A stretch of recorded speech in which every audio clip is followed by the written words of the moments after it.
Hello everyone, and peace of Christ all of you. Please invite your friends. And today our topic is about Ramadan.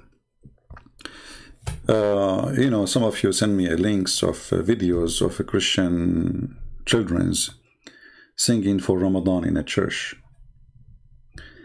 There is many false teachers, sadly, in our churches, and those are worse than the devil himself. Because, how you teach a child to sing for a religion, teach to kill us as Christians, as we see in chapter 9, verse number 29. For us, we love Muslims, and we wish them the best, but Islam is an evil religion, and Ramadan isn't Islamic. It's not a Muslim. Ramadan is not the Muslims. Ramadan is Islam. And there's a huge difference. So we teach our children to love the Muslims, to be nice to them, to be kind to each other, etc. But in the other side, the Muslims, they teach their children that our children and us should be killed. And this is in the Quran, as we know, in chapter 9, verse number 29. And actually many verses of the Quran saying clearly that we are infidels, we are najis, we are filthy. We have to be humiliated. So how somebody, he teach children and he claimed to be a priest. He claimed to be a priest. He teach children to sing for the religion who killed and kill Christians and Jews and Hindus and Buddhas. This is a specific verses in the Quran, where Muhammad, he made it clear that this is a war have to happen until the judgment day, and the Muslims have to keep killing Christians and Jews, and they have to pay in order to live, and if they live like slaves. So if there is someone he claimed to be a priest in a church, it doesn't matter what a church, Indonesia, whatever place, this person is serving the devil, and please expose them. Did you tell the children that the Quran says fight the Christians? Are we singing to Allah, the one who says kill the Christians? If the purpose of this is to be kind to Muslims, we can be kind to Muslims by being kind to Muslims, by being good, not by singing to the devil. So those who call themselves prophets, priests, these days, they are the devil himself. The Lord, he says, from their fruits you shall know them. Somebody saying, Christian Prince, sounded tired. I can tell you are a doctor, my friend. No, I'm not tired. I think you are the one. So today our topic is about Ramadan. Just 2 or 3 days ago, a Muslim scientist who studied history and the ancient Egyptian, he announced in Egypt, and this is a person who is from the family of the president too, so it's not only a Muslim, he announced to the Muslims that you should know that Ramadan was not only for you. Ramadan was for the ancient people of Pharaoh. They celebrate Ramadan. Even they celebrate the night of Al-Qadr. You remember we spoke about it, where Muhammad, he speak about he received the Quran. And remember, the Quran say clearly that the people of the Pharaoh are pagans. And now this scientist, who is very well respected between the Muslims, this is not a Christian, this is not a Jew, this is not a Hindu. This is a guy, he spent his life studying the Egyptian when he is an Egyptian.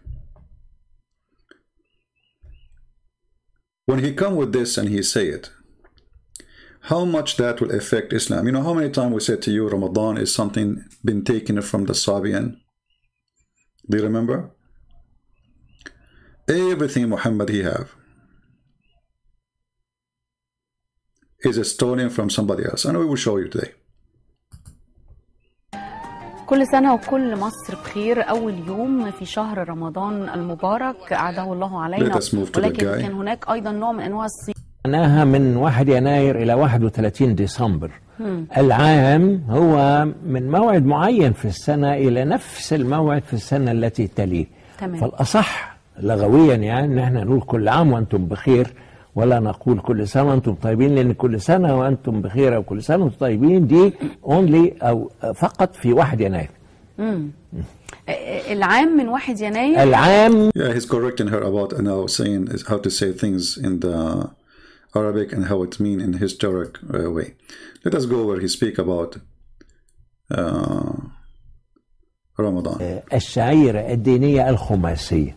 فكانت في مصر القديمة، وما نستغربش طبعا لأن أول رسول هو إدريس عليه السلام، كان 5500 قبل الميلاد، يعني قبل الديانات السماوية ب3000 سنة و500.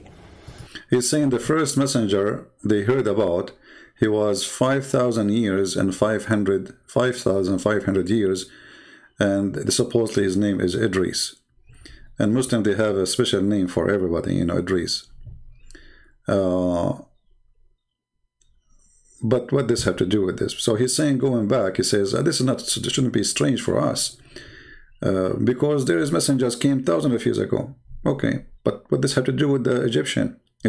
The Quran say clearly that they are pagans. This is why Allah he sent Aaron and Moses to the Pharaoh. Listen carefully. واللي اتكلم عن إدريس اللي هو أوزوريس هو القفطي في إخبار الحكماء بتاريخ العلماء في صفحة 1 و2 بيتكلم على إدريس أنه كان نبيا ورسولا، ويعتبر أول رسول لأنه لم يأتي رسل من قبل، حتى آدم كان نبيا فقط ولم يكن رسولا لأن ما كانش. When the Muslims they speak about someone, his name is Idris. Let us show you Idris. Who is Idris? You will be surprised.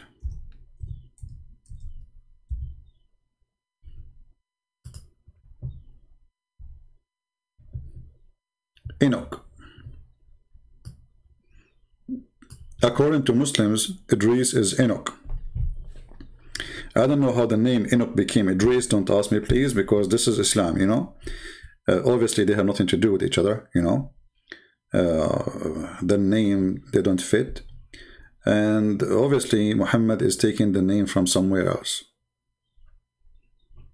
This is not where the name is coming from. It's obvious. Idris, Enoch. All right. So he's talking about our prophet. His name is Enoch, who was thousands of years ago exist. And according to him, he was 5,500 years ago. I don't know how the numbers will work with this guy, because the Muslim, they have a genealogy for Muhammad, where he go all the way to Adam, and then if they go more than 5,000 years, they will go before Adam. Let us go to the video. في رسالة وما فيش ناس هيديها لمين. فكان العقيدة الخماسية في مصر القديمة نمرة 1 التوحيد. The old Egyptian, they believe in something called al-Khumasiyya, which is the oneness of God, Tawheed. He used exactly the word Tawheed. So the old Egyptian, they believe in Tawheed. Listen carefully. The old Egyptian, they believe in Tawheed.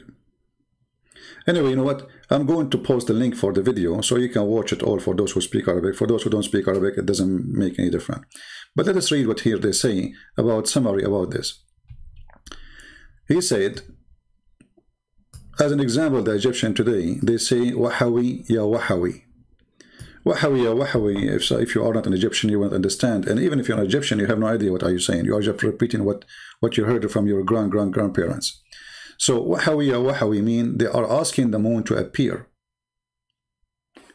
He says, Inna iyaha hiya ismu iyah, حتب. والتي ينقسم اسمها إلى إياح ومعناها القمر. So إياح, it is إياح حتب, which is 2 words, mean the moon. حتب mean time, and that mean the moon of time. And she was a queen of Egypt, or one of the queens of the pharaohs. She encouraged her husband to find the Hyksos, to fight them. And after that, her son, older son, the pharaoh, Kamas. And this is what they did. And then after that, King Ahmos. Then he continues speaking about many things. He said, the history of Ramadan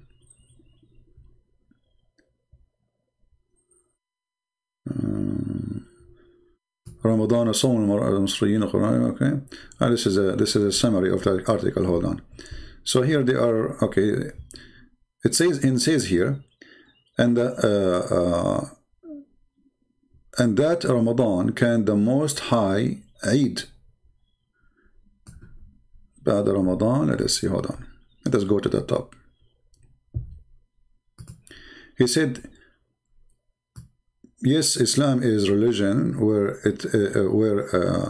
Ramadan came at that time, but the pharaohs, they used to fast 1 month for real, and they witnessed the night of Al-Qadr. Al-Qadr, they celebrate that too, which Muhammad, he claimed that this is the night he received the Quran, and even they celebrate that holiday as the night of Al-Qadr. Anyway, the video is long. And he is saying, even the Quran confirm, taking that from the Egyptian, saying, Ya ayyuha alladhina amanu kutiba alaykum as-siyam. And he is saying that the word siyam, the Quran, when the Quran says the word siyam, siyam is an Egyptian word. It is not Arabic. Actually, I would use Google Translation to translate the page, you know, better than just me translating. You can use Google Translation. So here he says, chapter 2, verse 183, it says, he quoted this verse from the Quran. He says, it is ordered for you to do siyam. Siyam supposedly means fasting in Arabic. He's saying this is not an Arabic word, this is an Egyptian word. Siyam. Okay? As-sawm. As-sawm. So here, you will see here, he says in his study, he says that the word sawm is coming from before Islam, from Egypt. He says, and it is an Egyptian, old ancient Egyptian. Tani saw, which means you forbid yourself from food, you know, like you stop eating and etc. Let me post the link for you. You can watch the whole video. And you can go use Google Translation. There's many articles about it by this guy, but I chose this one because it's short and the video is there anyway. So if you click at Google Translation, we have to open Google browser. Now, Muslims, they did not notice how dangerous what this guy he just said, because he just demolished the religion of Islam. As simple as that. If you remember many times I told you that the Sabian believed that the Pharaoh was a Sabian. This is why the Sabian, they hate the God of the Jews, Adonai. They call him the devil. They made fun of the Jews' God, who ordered the Jews to practice circumcision. And Muhammad, he took that from the Jews too. So let us go here, translate to English. This is the title. The pharaohs fasted for 30 days and know the night of power. Okay? And here you go down. The rest of the article, you know, let's zoom in.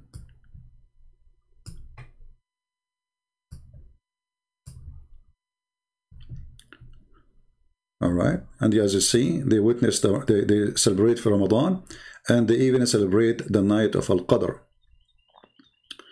And here he says to you that even the word sawm is an Egyptian word. It is not an Arabic word, and this is where the word coming from. Let's see. And he says here, and this is why the Quran quoting that Allah said that fasting is prescribed for you. All right. And then here he explained the word sawm, where the word sawm is coming from. he says that the word Som is coming from an Egyptian word. All right. Now, it might be just a light article and light statement from a scientist who study the history of the Egyptian. But then if we go to the Quran, we will have a problem based on what this guy said. If the pharaohs and the people of the pharaohs were celebrating Ramadan, what was their religion? He said even there are people who worship one God. What was the religion? That's mean all the Quran is wrong.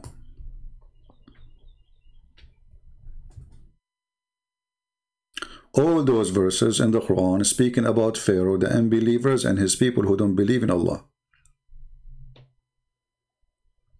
All those verses. When chapter 7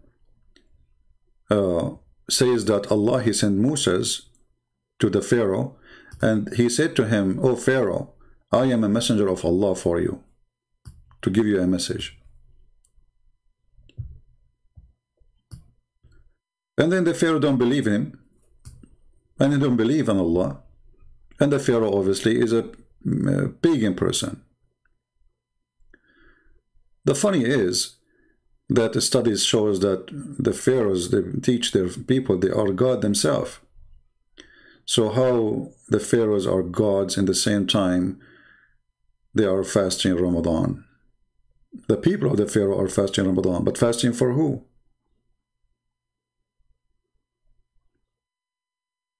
For the pharaoh.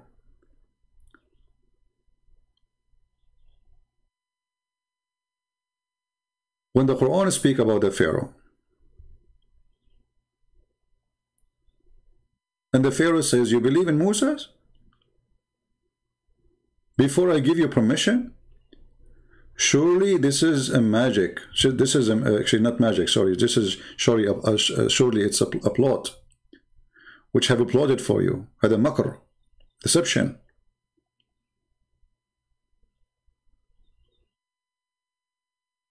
So how the Quran speak about the Pharaoh and the people of the Pharaoh as kuffar, and then we just heard this man saying clearly that those people, they celebrate Ramadan, they celebrate the night of power, which Muhammad, he took literally, and he claimed that he have one too. But the Quran says that Allah, he punished the pharaohs for not believing. He punished his people. Flood came on Egypt. Locusts come in Egypt. Insect, frogs, all those things. Just because the guy refused. And then don't forget that Allah, he drawn the army of the Pharaoh. Which means the Quran describing the Pharaoh and the Pharaoh people are evil. But we just heard the guy saying the Pharaoh people, they celebrate Ramadan. Now, if we go on do little search, what the Muslim used to fast before Ramadan, when Ramadan came, you will find that Ramadan is a joke. Muhammad was looking for fasting. As an example, before Ramadan, Muhammad used to fast. Different fasting.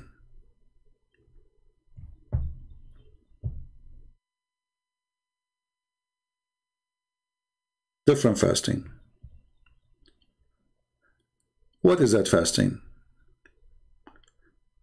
The story I will show you is a clear evidence that Muhammad is not a prophet of God.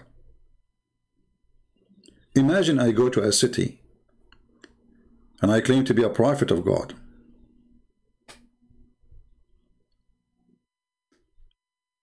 And then I see a bunch of people fasting. And I say to them, "What is this?" He says, "This is the day of Ashura." This is the day of Ashura.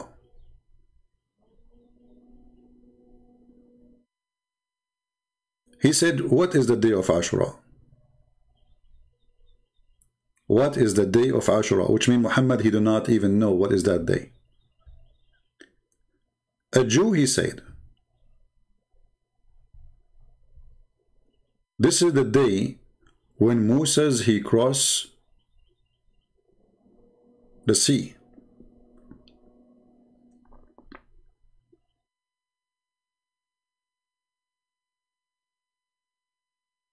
When Muhammad he heard that, he says, well, this is a day for us more than you then. And he start fasting Ashura.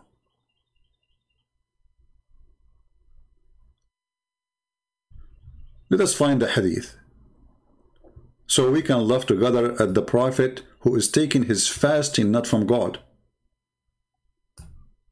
You see, ritual should not come from a Jew walking in the street to a prophet. Ritual should come from God. If the God of Muhammad said to him, you fast this day, then the God of Muhammad said to him, fast this day. And that explains why he is fasting. But Muhammad, he see a Jew in the street. And he asked him, why you are fasting? He said, this is the day of Ashura. And just because they fast Ashura, he fasted? Read carefully. This is Sahih Bukhari. The Muslim, they cannot say, you know, the drama they have, weak and strong and fat, and vitamin D and E is missing. The Prophet came to the Medina. Medina is a city which is called Yathrib, the Jewish city, and when Muhammad later killed them all and took the city as usual. And he saw the Jews fasting on the day of Ashura. This is the first time Muhammad he see a fasting day. Who was fasting according to the story here? The Jews. He asked them about that. And here clear evidence that Muhammad, he do not know what is that. Because if I know, I will not ask you what is this. Right? So he asked the Jews, what is this? They replied, this is a good day. The day which Allah rescued Bani Israel, the children of Israel, from their enemy. So Moses fasted in this day. The Prophet said, we have more claim over Moses than you. So the Prophet fasted on that day and ordered the Muslim to fast that day. Do you see it?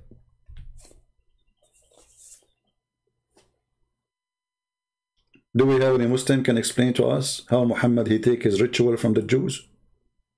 What if the Jews are lying? What if this is not true story? What if this date is not exist? And who is a Muslim can show me Ashura in the Old Testament? Where is this guy? They Ashura.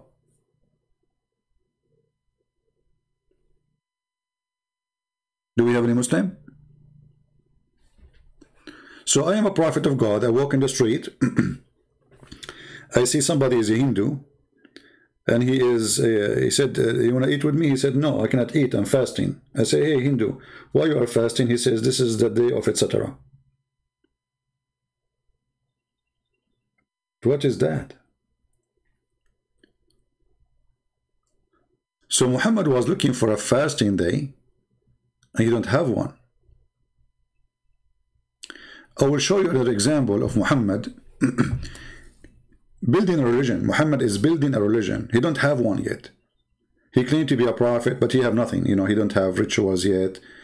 He left the Kaaba. He have no Kaaba no more. You know, kissing the black stone is not there no more. And later he went back to his root, you know, so he started kissing the black stone again because the Jews did not accept him anyway. In different places we will find, in many places we will find, that Muhammad, he was very sensitive to the Jews busting him, saying to him, anything they say to him, he considered they are saying to him, you copy us. The Messenger of Allah used to stand up for a funeral, okay, until the corpse was placed in the grave. A learned Jew here mean a rabbi, passed him and said, this is how we do it. The Prophet sit down and said, sit down, act differently. Here you ask yourself, okay, Muhammad is a prophet of God. He was praying in a certain way. And he used, it says here, he used to pray in a certain way. He used, you see the word used? Which means God knows for how long. Maybe a year, maybe 2 years, maybe 4 years, maybe 5, I don't know. Just a Jew walked by and he said, this is how we do it. Muhammad, he changed the prayer. What the problem with Muhammad then? Was he praying wrong?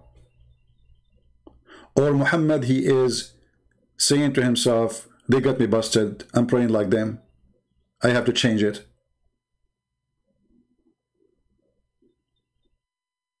Because if this is a prayer, and the prayer of Muslims is coming from Allah, then who cares if the Jews, they say we do it this way or not? So what?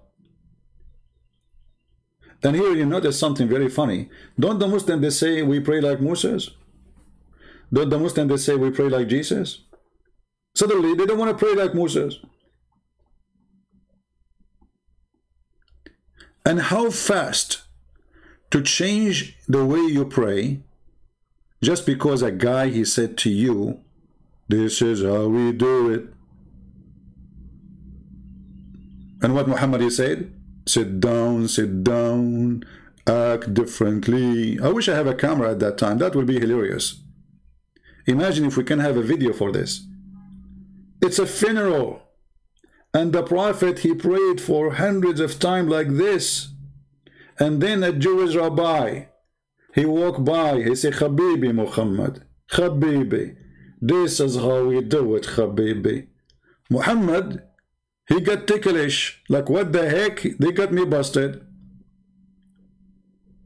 Immediately Muhammad, he come with the statement, sit down, and he sat down too. Like, sit down, fast. Yeah, sit down, you idiots. Sit down. Just act differently, okay? Let us act differently. Well, isn't it, Muhammad, you receive inspiration from God? How fast the inspiration, man? Where is Jibreel? How Muhammad, he come to the conclusion so fast that he should not pray like this anymore? And why you need to act differently? Are you just acting differently for the sake of differently, or you are following God? A person who is following God, he will not act differently. Let us say a Muslim, he walk by and he says, this is how we do it, whatever I'm doing. And I am a Christian. Let us say I pray, I open my hand to God. I say, okay, I'm not going to do it no more. Why I want to do that? That is really silly and stupid.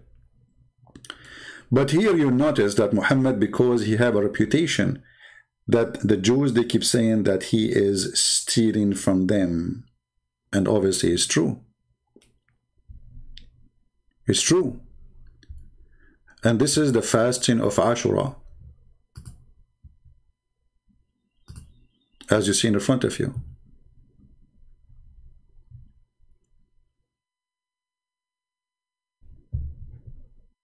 And then Muhammad, just to show you how crazy this guy is. The Jews, they fast Ashura in a certain day, in the day of Ashura, which is supposedly the day they fasted for hundreds and hundreds of years. The Muslim, they said to him, because remember, he keeps saying to them, act differently, right? Act differently. But we are fasting Ashura. It's the same. So look what Muhammad said, just to show you that this is the most corrupt, false, stupid man. How easy to expose him. When they said to him, okay, but we are fasting the same day, the Jews, they are fasting. But remember, this is the Jew fasting, supposedly. Ibn Abbas reported when the Messenger of Allah fasted in the day of Ashura and commanded, and look, it says fasted in the day of, on the day of Ashura, exactly the same day. And command that should preserve as fast.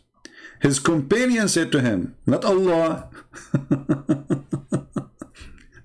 They said, Messenger of Allah, it is the day which the Jews and the Christians hold high esteem. Thereupon the messenger of Allah said, when the next year come, God willing, we would observe the fast on the 9th, not in the 8th, not in the 10th.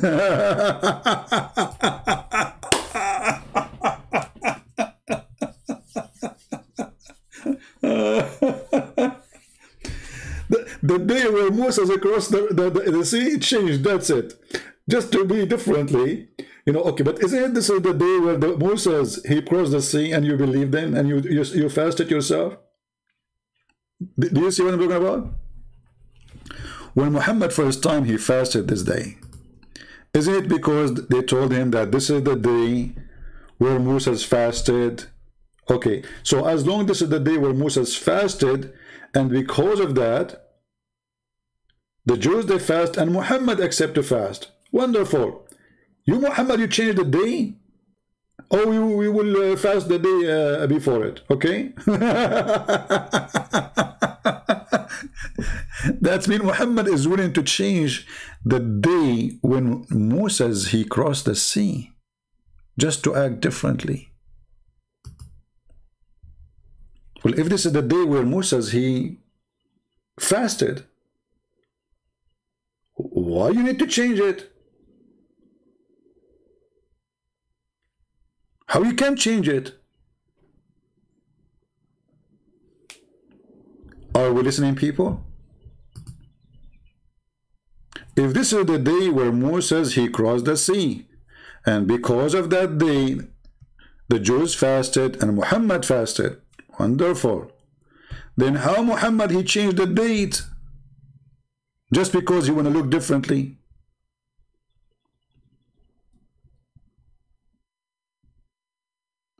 Isn't it obvious that Muhammad is a fraud?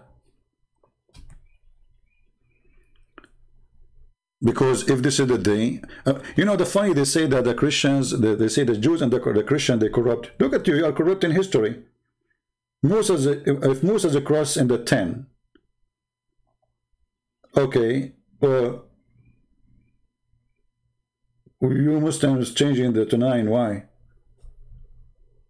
What is the purpose exactly? We don't want to look like the Christians and the Jews. And the same exactly for the adhan. You know, why Muhammad, he chose the adhan? Anyone knows? Is it Allah who told him to do the adhan?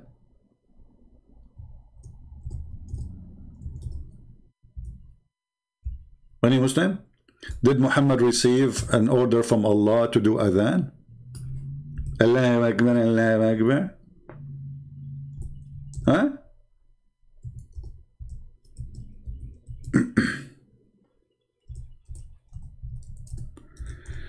The hadith says, and thank you for the hadith exposing Muhammad. Muhammad was trying to find, as I told you, trying to establish a religion. He don't have one. The Christians, they have the bill, you know. Just Jews, they have, you know, the horn they called for prayer, you know.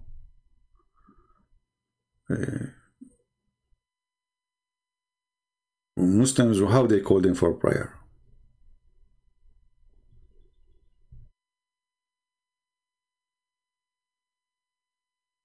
Once Muhammad, he saw a Muslim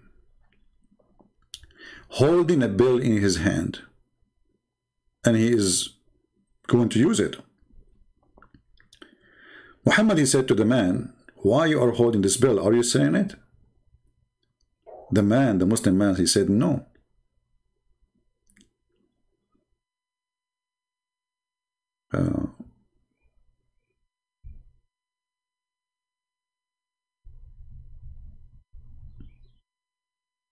Muhammad didn't like the idea.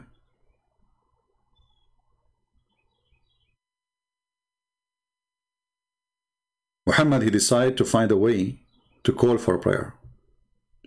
Some story, they say that this guy, that he saw him, he is not even a Muslim, he's a Christian, but whatever it is. But then we find that Muhammad, he had a meeting with his companions. And let me find the hadith for you.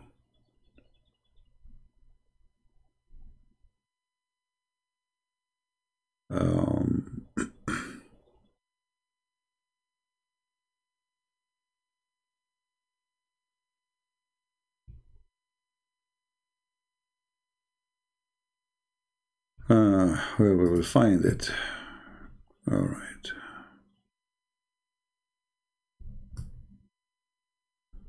Let us see.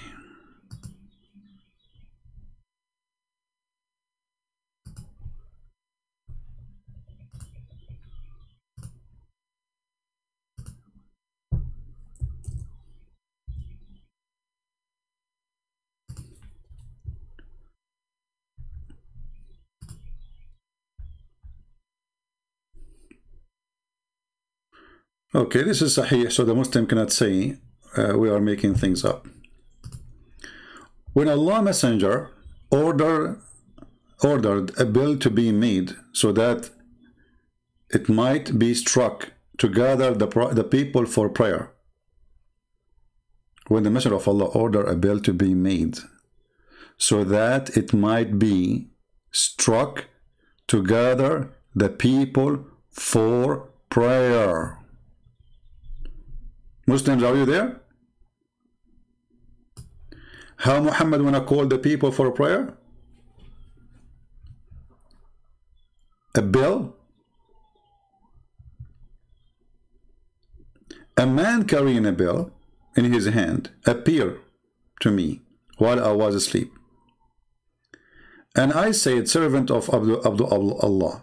This is supposedly in the dream. Will you sell this bill? Muhammad is looking for a bill. Suppose this is a dream now, not the real. So Muhammad said to the guy who he saw in the dream, would you like to send me this bill? Because he needed for the call to the prayer like the Christians. He asked, will you do with it? I replied, we shall use it to call the people to prayer. He said, should I not accept you something better? Suggest you something better than that? I replied, certainly. Then he said, he told me to say, Allah is the most great, Allah the most great, Allah the most great, most great.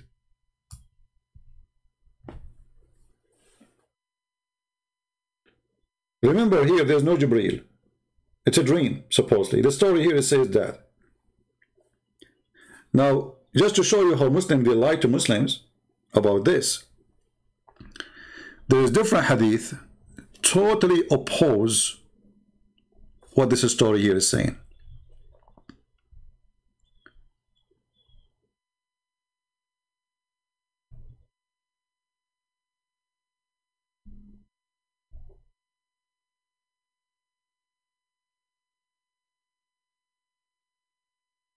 When the Muslims, the companions of Muhammad, as they called them, the gang, they gathered together and they were wondering how we can call people for prayer, because people are not able to know when the prayer time is.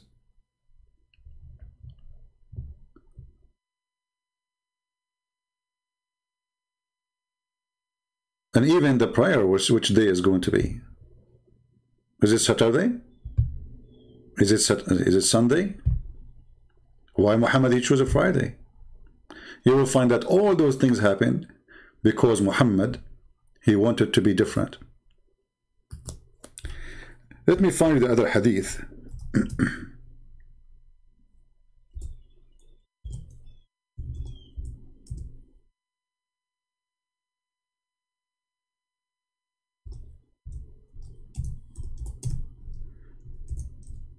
About it.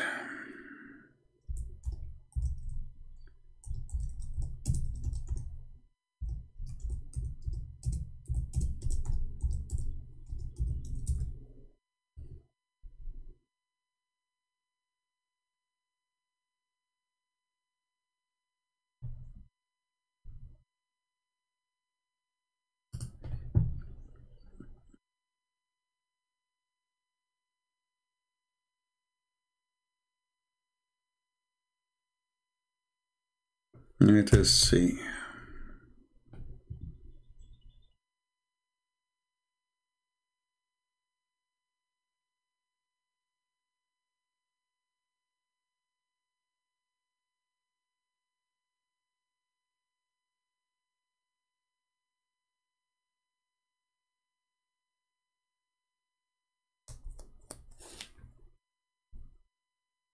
I'm trying just to find the hadith for you in English. Give me a second.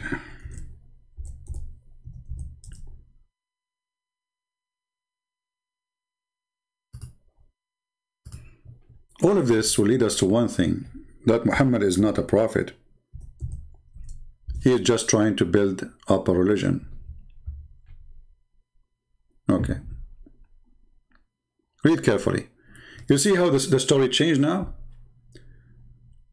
They are trying to find out how to do the call for prayer. Chapter, the call of the prayer section. And as said, they mention kindling fire and to use for the use of the bell. Which one? Like, we can light a fire so people they come for the prayer, or we use a bell. And mention the Jews and the Christians. Then Bilal was ordered to repeat the call to prayer twice. This is one story. Let us go. What you see here in front of us here, they are suggesting to Muhammad to do this. Use the bell, use fire, you know. And then they come to a conclusion that let us do this. Let us see the other story.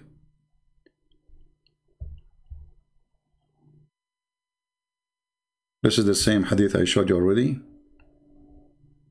Look at this hadith. A disaster. This is a disaster. Look at this. This is Al-Bukhari. When the Muslims arrived to the Medina, they used to assemble for a prayer and used to guess the time. They guessed the time for it during these days. The practice of adhan for a prayer had not been introduced yet.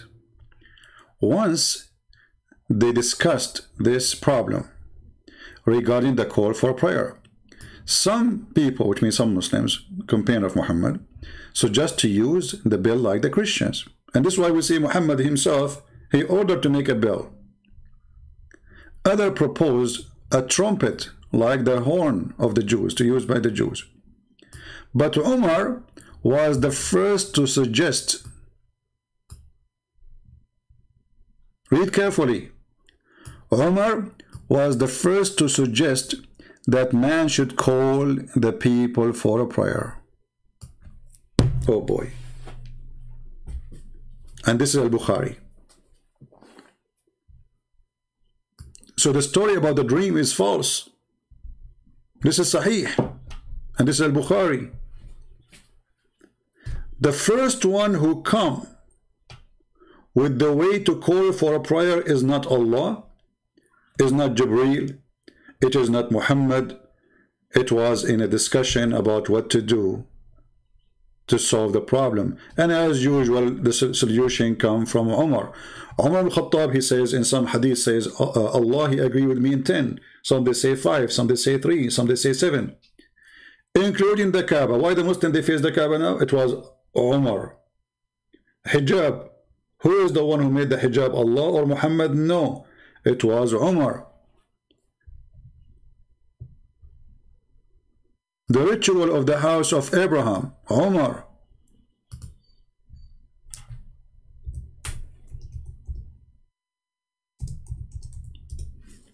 Even Muhammad, he says, if there is a messenger will come after me, or a prophet will come after me, that will be Umar. My Lord concurred with me, my judgment, between my two brackets, my judgment, on three occasions. In the case of the station of Abraham, in the case of observing the veil, and the case of the prisoners of Badr. And those three, by the way, they are different from story to story, which means they will end like 20, 30, 40, 50. And you will find that the most important things in Islam is made by Umar. I mean, look, the Kaaba is Umar. The hijab is Umar. The adhan is Umar. So what is left?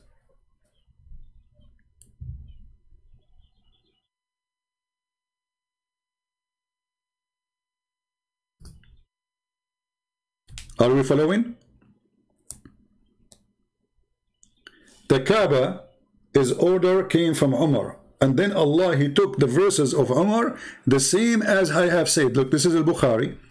Umar, he says clearly that Allah, the verses came the same as I said was revealed. Read carefully. So this verse came down the same as I had said was revealed. Do you see it?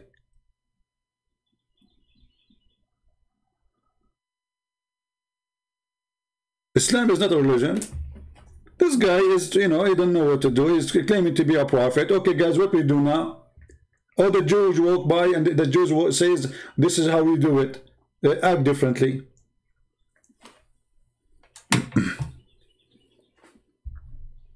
This is a religion.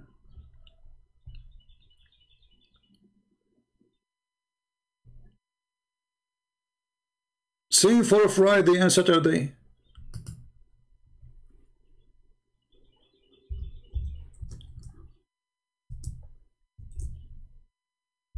Why Muhammad he chose Friday instead of Saturday? That is a question, by the way, Muslims don't dare to answer. As all the questions anyway.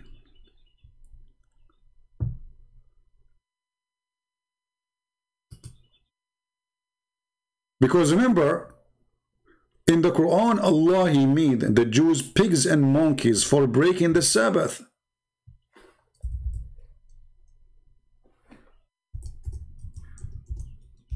You remember?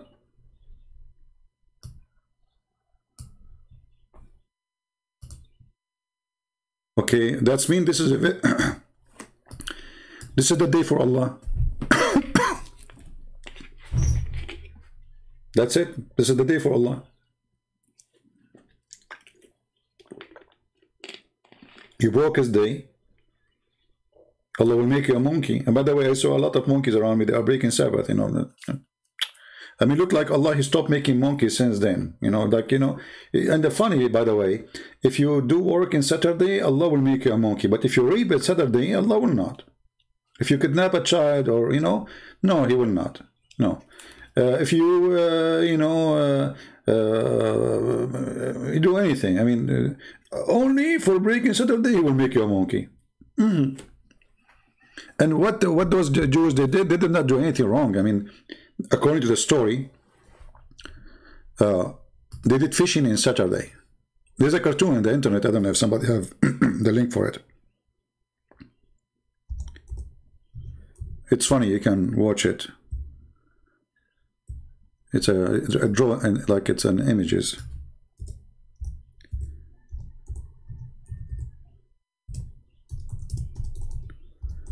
In this verse, chapter 7, verse 163, the story speak about the Jews who did fishing in Saturday. And Allah, he made the fish come only in Saturday. Allah playing games. So the fish disappeared the whole week, and those are villagers who live in an island supposedly, and they don't have any source of food. So what Allah he do, the Muslims they say this was a test. Okay, what kind of test? You make them hungry, they will eat. So those people who Allah he made the fish or the whale come to them only in Saturday, and they run away in the rest of the week. And then when they get hungry, Allah he cursed them and he made them pigs and monkeys.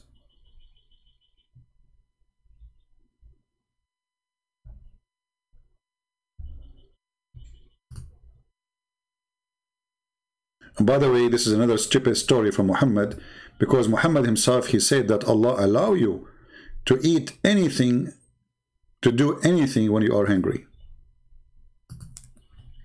As an example, Muslim can eat even pigs, pork. When the Muslim they say pork is forbidden, that's false.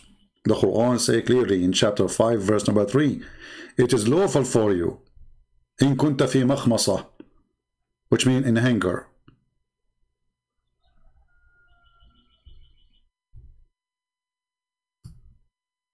The translation here is severe hunger. Severe hunger. Right? This is the translation of Muslims. Makhmasa mean Well, this is what is available. It's not your choice. So you can eat it. In the same time, isn't it Allah, He made all the food of the Jews and the Christians lawful for the Muslims?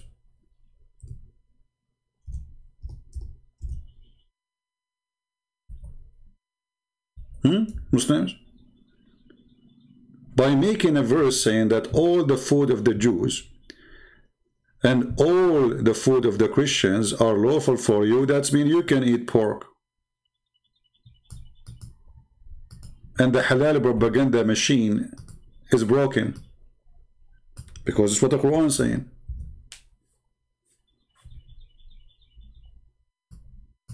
Let's see the verse.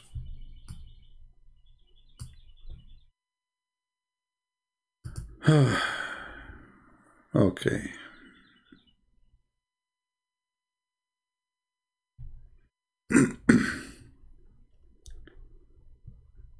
Let us find the verse. Hold on. We will go back to Ramadan. You see this. For me, I like to cover many things in the same time, so we can give you a full image.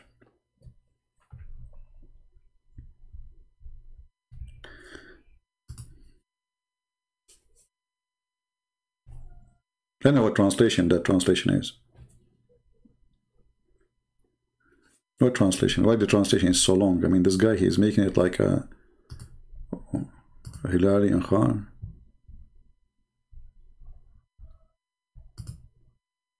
Okay. This day, all things made pure, lawful for you. All things good and pure. All things are pure. All things is good.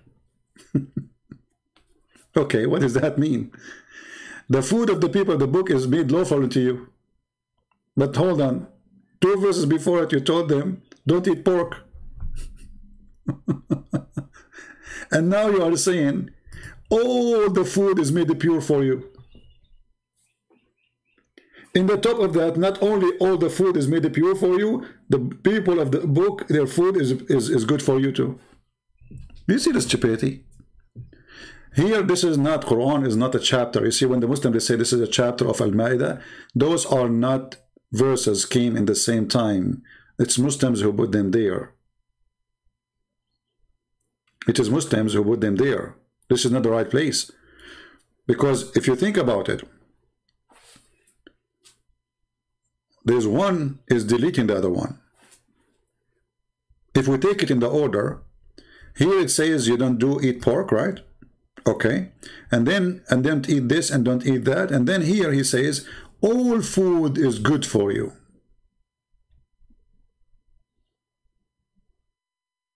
All is pure.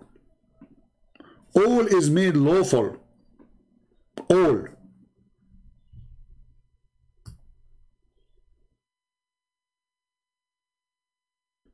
In the top of that, you can eat the people of the book food, and you can even have sex with their women. Because he made a verse before saying, don't do that. Here you see Muhammad is switching moods. When he wants, you cannot eat the people of the book food. And when he wants, you can. Okay, what happened? Why they cannot and now they can? What happened? Any Muslim can tell us?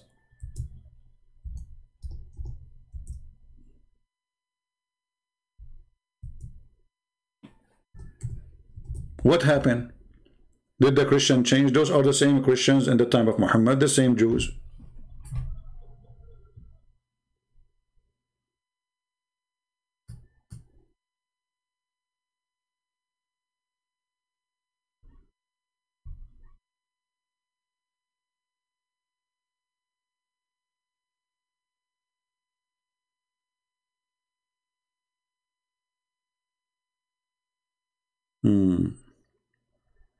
But as usual. Now going back to our story. You remember we talk about Ashura. How important Ashura. You know, when Muhammad, he says we will change the date of Ashura and we will fast a day before the Jews. But Muhammad, he said that this day, if you fast it, is going to cleanse your sin for the previous year.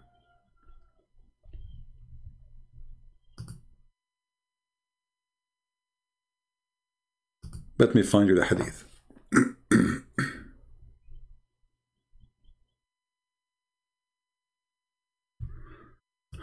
Lord have mercy.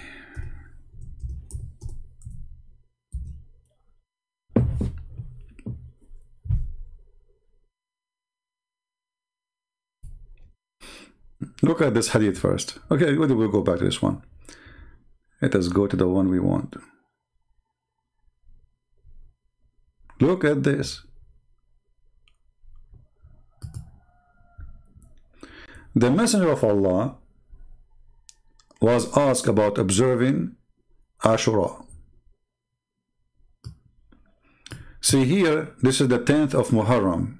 You see the 10th? But we showed you in different hadith, Muhammad, he promised next year, because the Muslim complain, this is what the Jews, they celebrate. He promised them we will do it in the 9th. You remember? Remember, right? We will change it to the 9th. See it? This is Sahih Muslim, hadith number 1134a.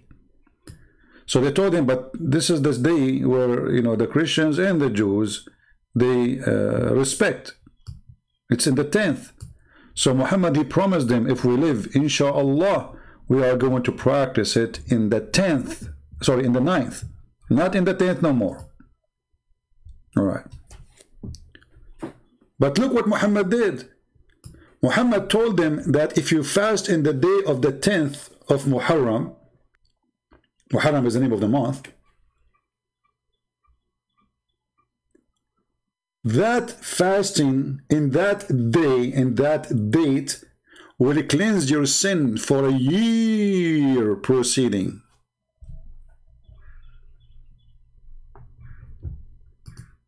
So now we're fasting in the 9th. So we will not get our sin being cleansed.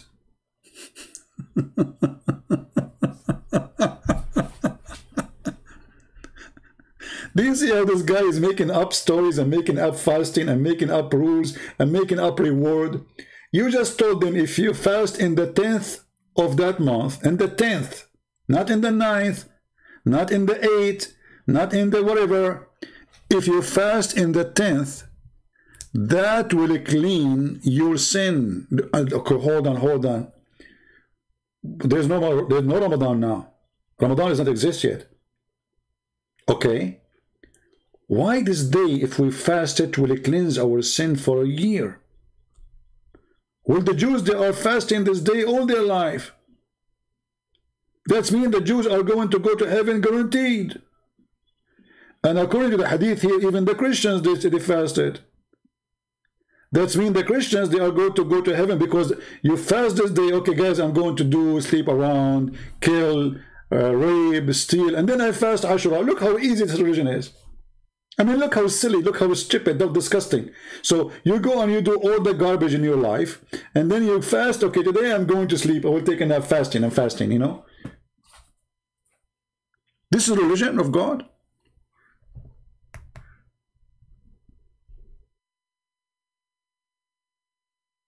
Do we have any Muslim have a comment, have something to say? But then we noticed that Muhammad, one day he found about Ramadan. He found out a month, it's called Ramadan. Okay, how he found about it? All this time Muhammad is a prophet, but there's no Ramadan. Brother, was Allah hiding Ramadan from him? But Ramadan was a month for the Arab exists before Muhammad. Ramadan is not a name created by Muhammad to say this is Islamic.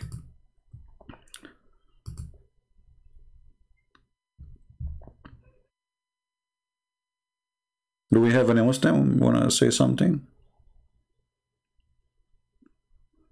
How Muhammad he switched from this amazing day, which you fast for one day and erase all your sin. Okay, Muslims, if you fast Ramadan, is going to erase your sin for the previous year? Not only that, actually.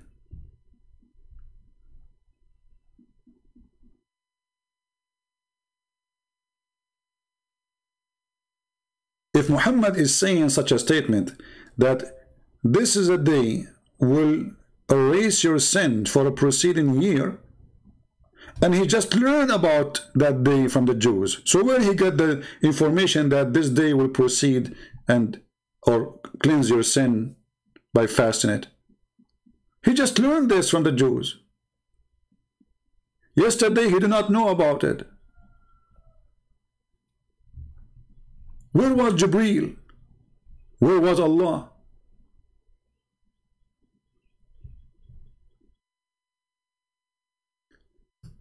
And Muhammad, he used to go around and teach people how to practice Ashura. Hey people, let me tell you how to do it. Okay, you start eating for a little bit. You did?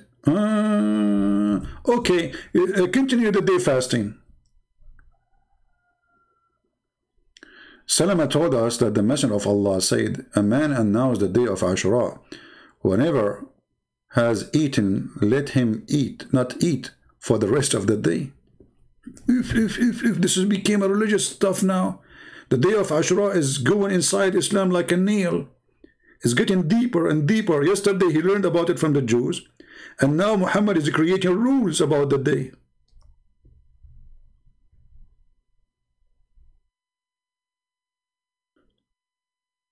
And then Muhammad, he start after Ashura, he want to create a, like, a habit. You see here the Christians, by the way, the Muslims, they think Christians don't have fasting. We don't talk about it, but we have fasting more than you can believe it.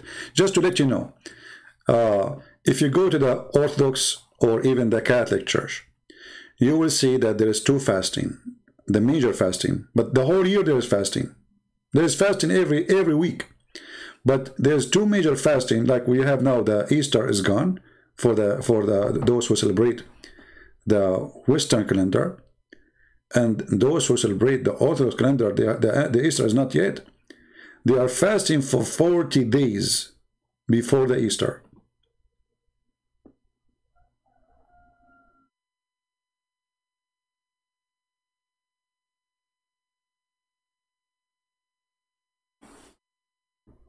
Why we are fasting? Some churches, they fast 50. Now fasting is something good to teach you, let us say, a manner, how to control yourself, how to not to be tempted.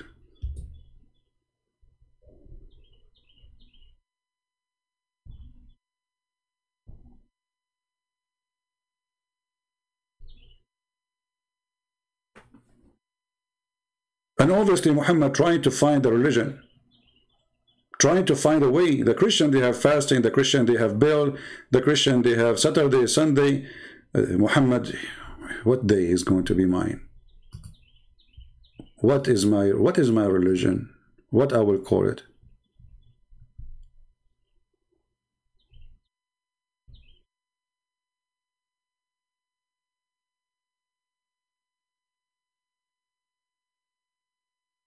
Do we have any Muslim want to say anything?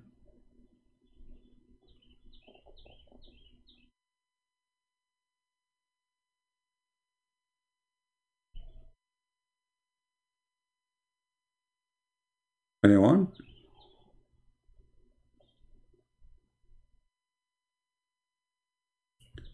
Then Ashura suddenly became not important. Ashura can erase your sin for a year. Okay, what happened now? You Muslims, what happened to Ashura? Why you Muslims don't celebrate it? Don't make a fuss about it, big noise. Huh? Is it important or not? One day, Muhammad, he met with a Sabian.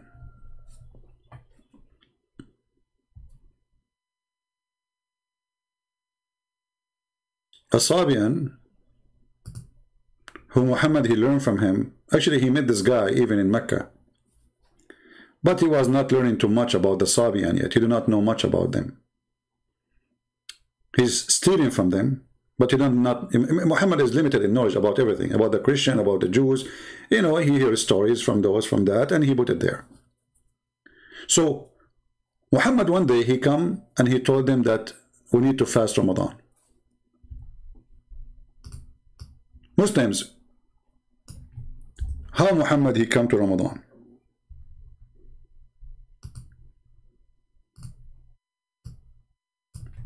If we go to the Quran, we will find the word Ramadan appear once.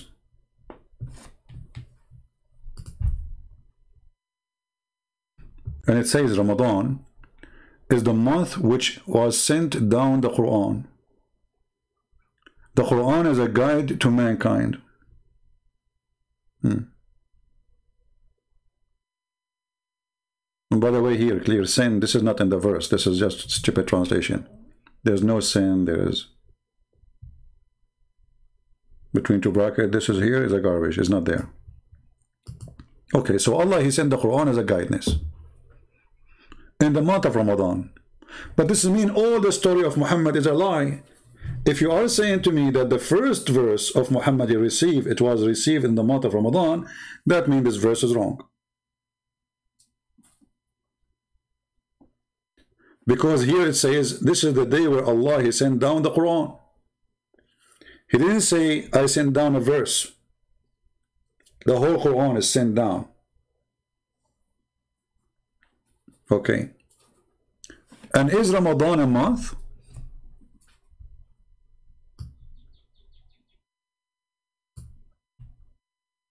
Before this translation, let us go and look at the Arabic word. It says Shahru Ramadan. Shahr Ramadan. You ask somebody who speaks Arabic today, he will say to you the word Shahr means month. This is true. But this is not today. The Quran is 1400 years ago. And this is not an Arabic word. This is an Aramaic word. And remember, the Sabian, they used to speak Aramaic. The word Shahr means moon. The word Shahr is not a month. It is a moon. How we can prove that? Look, if we change the translator, just change the translator, you will see how everything changed in a miraculous way. Let us see Big Tal.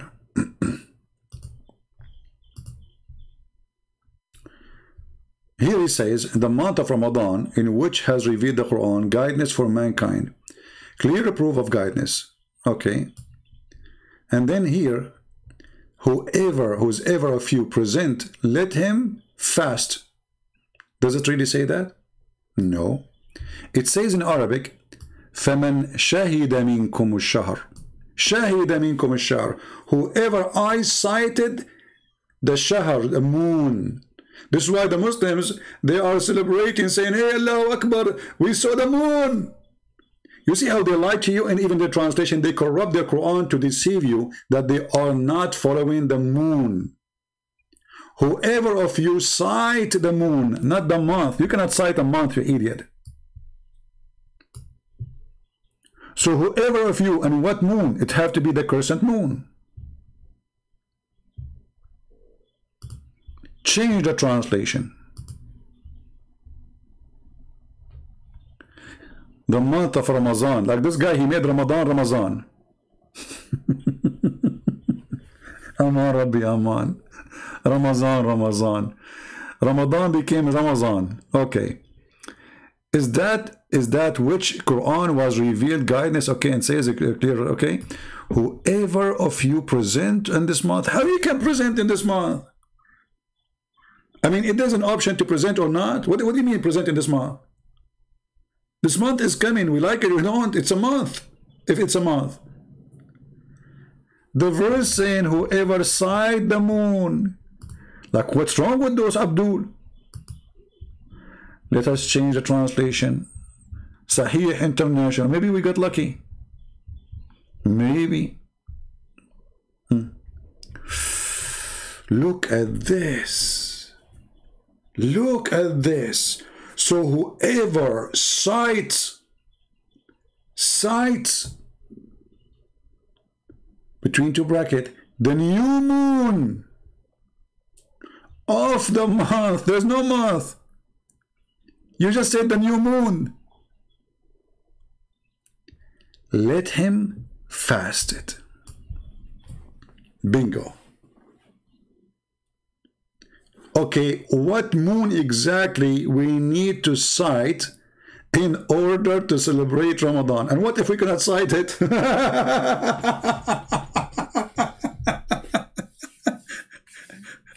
What if you live in Alaska?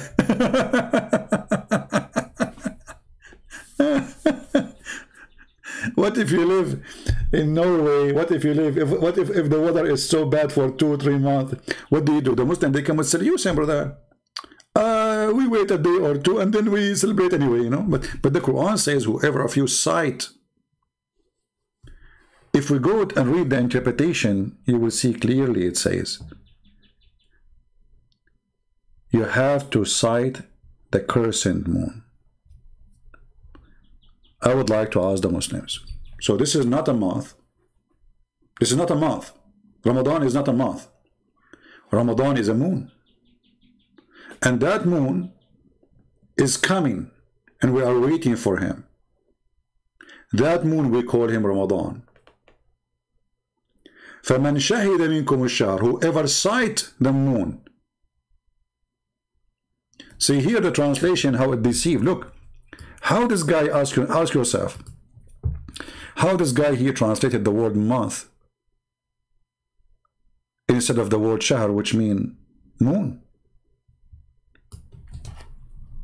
I mean, why here you say, why here you are adding the word moon? Where do you get it from?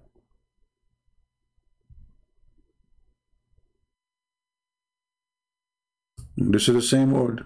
فَمَنْ شَهِدَ مِنْكُمُ الشَّهْرَ. See here, in the same verse, the first 2 words, he did not translate it as a moon. This is the word shahr. Here, it is a moon.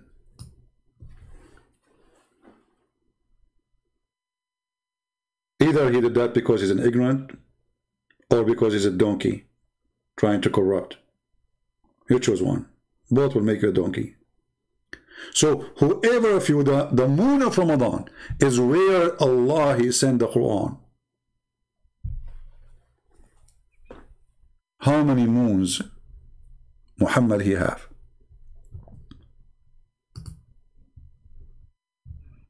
Do we have any Muslim have an objection?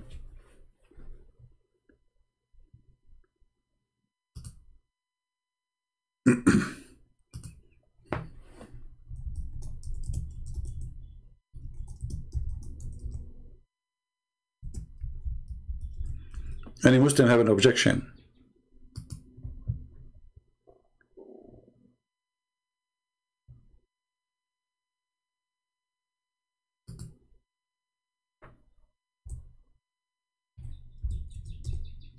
All of you agree with me? That's nice.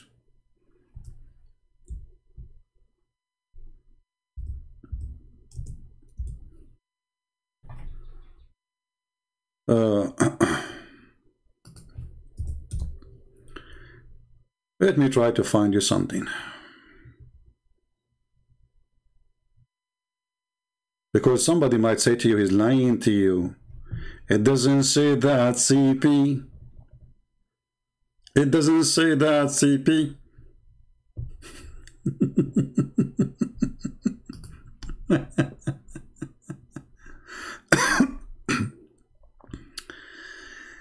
Let us try to find an old Hebrew or Aramaic dictionary.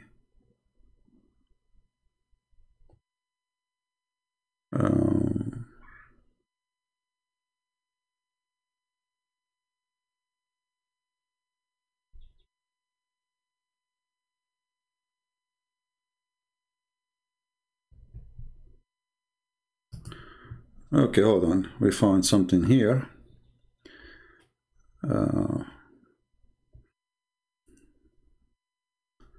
Which will take us back to the Egyptian.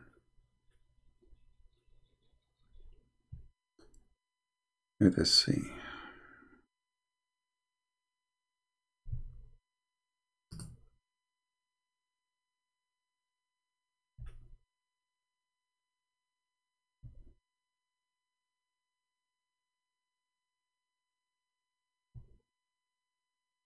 I'm just trying to, I found here the book. There's a book here, it's called the Journal of the Manchester Egyptian and Oriental Society. But anyway, let's go to the dictionary better. You see here, you can find this book here. It speak about that the journal, this is the in Google book, mean the little moon, the word shahr, you know. But anyway, if we go and we try to find some reference, you will find there's many websites, and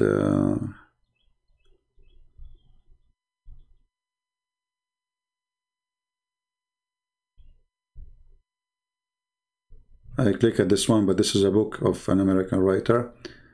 Oh, this is a PDF file.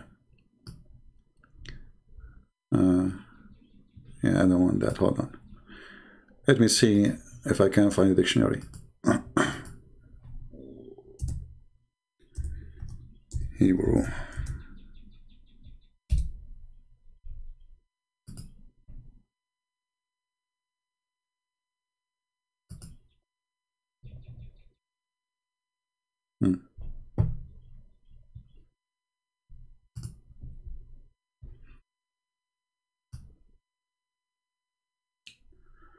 What does shahr mean? This is baby name media, whatever, you know. I hope no sound here. Do we have a sound? Okay, what shahr is coming from? They will say to you in Hebrew and in Arabic, it's coming from the word moon. You see the word moon? Shahr. Yeah. But still, I want to find a dictionary. Hold on. All of this is not official. I want to find something official.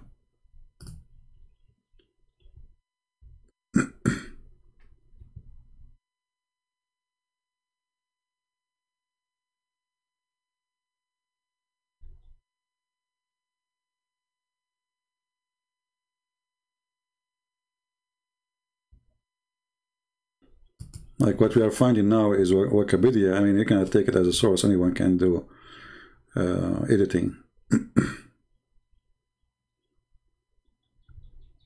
Uh-oh. I found something even better. I found an Islamic website saying that. Oh boy. Let us put it on the screen.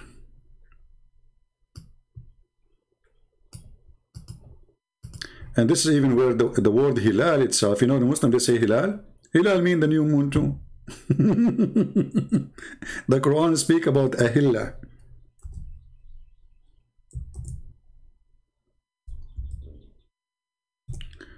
Let us see, hold on.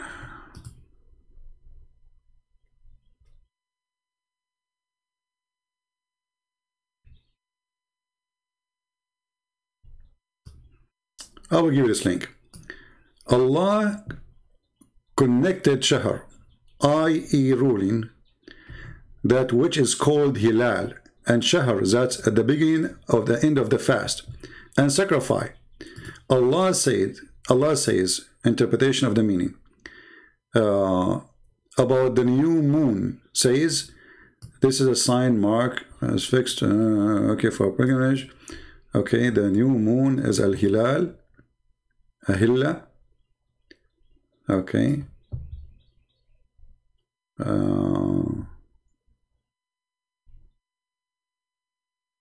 Anyway, so here they are saying clearly to you that the word shahr is about the moon.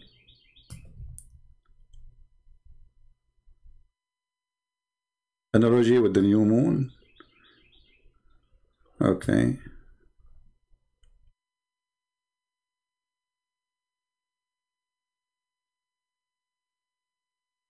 See, whoever of you sight the new moon of Ramadan. Do you see it? So Ramadan is a moon. And whoever sight the new moon, because Ramadan is a moon, who appear once a year. And this is what the Sabian, they believe. The Sabian, they go. They have two cities in the north of Iraq. So they say goodbye to the moon last year when the end of Ramadan is over. And then when the new moon comes in, they go to different city. And they wait for the new moon. That is Ramadan. So whoever of you sight the new moon, which is Ramadan. Let me post this link for you. This is a Muslim website, which is even better to use, because now a Muslim cannot say, this is, you know, fiction, it's a lie. You can save it. All right. Still, I want to find a Hebrew website. Here we go. Finally, we found a Hebrew dictionary. Oh, this is Harvard University. I don't want Harvard University. The University of the rich, not of the smart.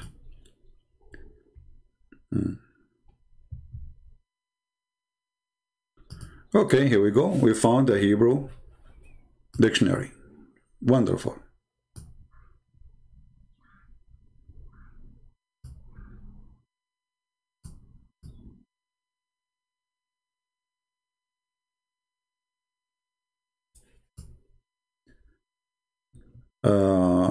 Korean Jude. This is what? This is Safira Ken Dictionary. I don't know what this dictionary is about.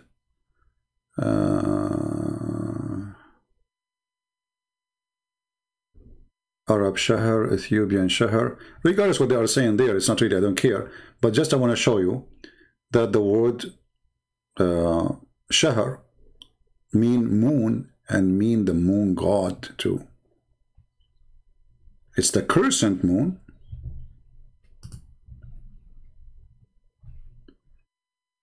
And this is exactly what Muslims wait for.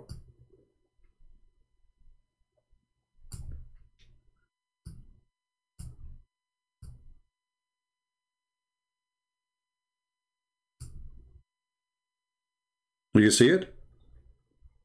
The word Shahr, this is the word Shahr, is the moon. Which moon? The crescent moon. Even if we go to the Islamic websites, like the Tafsir website,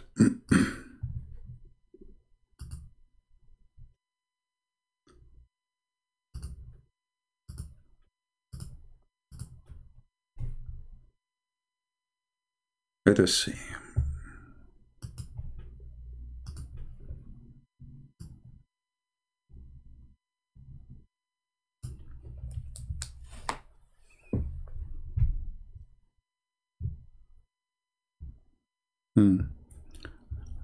You see, you remember I told you that the verse saying that Allah, He sent the Quran? He sent the Quran, right? Look what they are trying to solve the problem. They said, these days of the month of Ramadan, wherein the Quran was revealed from the preserved tablet to the earthly heaven on the night of Al-Qadr. We showed you that the Egyptian, as the Muslim scholar in the video, he said that the Egyptian, they have the night of Al-Qadr and they celebrate Ramadan. And this is the belief that when revelation came down from God, to the one who present him in earth. All right? Let us change the interpretation.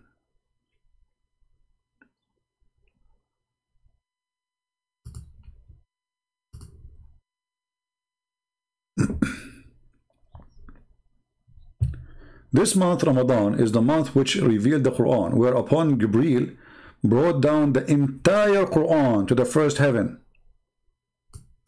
Look at this madness. Jibreel, he brought the Quran, the entire Quran. You see what I'm told you? I told you the verse here is wrong, because if Allah he sent the Quran, the verse doesn't say Allah sent the verse. The verse says Allah he sent down the Quran. So the Quran is already revealed. And now the Muslims, they try to solve it. They say, oh, he revealed it, he sent it down, but to the first heaven. But this is not down yet. It's still we will not receive it. Because you Muslim, you claim that Muhammad, he received the Quran in that day. Not the Quran sent to the first heaven. Why Muhammad, he lived in the first heaven? So the Muslim, to find solution for the stupidity of the verse here, they come with their own fabrication, saying, oh, Allah he sent the Quran, yes, but not to us. He sent it down to the lowest heaven. Why Allah he do that? I mean, what lowest heaven? What do you mean lowest heaven? Here you will see that the one who make explanation for the Quran, they are stupid. Why? Because the Quran itself says the following.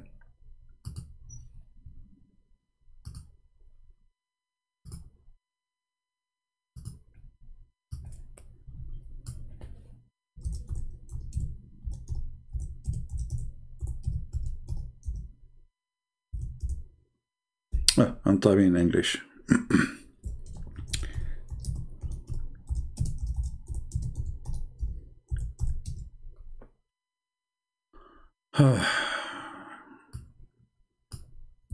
What a stupid cult.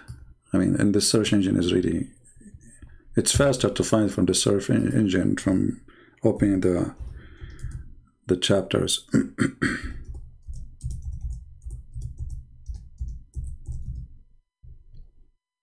All right. So if we go to the chapter of Al-Hajj, and remember, this is Al-Hajj chapter. In this chapter it says that the angels, Allah arrange the affair from the heaven to the earth, and they will go up to him on a day which is equal to 1,000 years if you're counting. Okay, so where is the Quran? Where is the Quran? You see, if the Quran, because the angels, they get their orders from the Quran. They don't see Allah. All the Muslims agree that the angels, they get their orders from the tablet. But they just told us that the tablet is in the lowest heaven, according to the interpretation. But the verse here says, he arranged every affair from the heaven to the earth, then its affair will go up to him in a day, up to him, not to the lowest heaven. So the tablet is there. And the funny, Allah have a tablet. I mean, what is that? You know, Allah, he wrote the tablet and he put it between the eyes of an angel. His name is Israfil. And this is another story Muhammad, he stole from the Jews. If you ask the Muslim what Israfil mean, they don't know. What Jibreel mean, they don't know. What Mikael know, they don't know. There are names, they stole them. Did you even ask yourself why Jibreel, his name is Jibreel, not Jibreel Allah? Because Il is a word meaning God in the Aramaic language. And even in the Hebrew. That's why we say Emmanuel, Mikael, Gabriel, Israel, Ishmael. All those words end with Il. Il is word meaning God. So how come the angel of Allah, he end with Il, and we cannot find Il anywhere in the Quran? How suddenly Quran became Arabic, but the names, they still belong to different religion, belong to different language. If the Arabic is the most favorite language for Allah, how come all the names he have for us are foreign names? If you ask the Muslims, okay, who is this guy Abraham? What Abraham mean? They don't know. Ishmael, what Ishmael mean? Isaac, Jacob, Israel. They don't know, because everything in Islam is a theft. So Allah, He sent the Quran in the month of Ramadan? No, He sent it in the moon of Ramadan. And whoever of you witnessed that moon,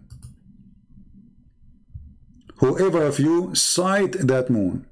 Let me see Ibn Kathir in English, what he is saying about this one. Let us see how much they deleted from the interpretation. Usually those things are not important for them, so they don't delete much. Let us go to Ibn Kathir.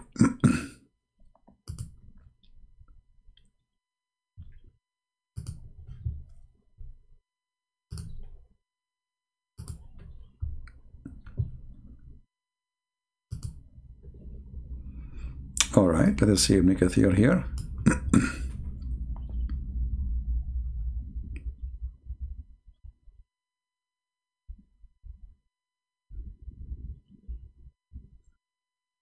Okay, hold on, I think 185. Why we are here? Why is taking me here? Oh, this is 84. I was wondering why it is.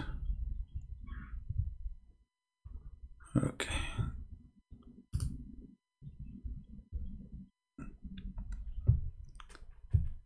All right.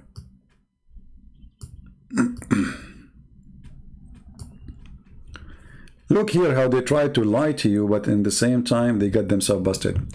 So whoever of you sight the crescent on the first night of the month Ramadan. Where is the word month and where is the word crescent? Are you adding words, or simply how Ibn Kathir he come to the conclusion that this is the crescent moon? Because simply this is what the word shahr mean. Shahr mean moon. Allah, He have 12 moons.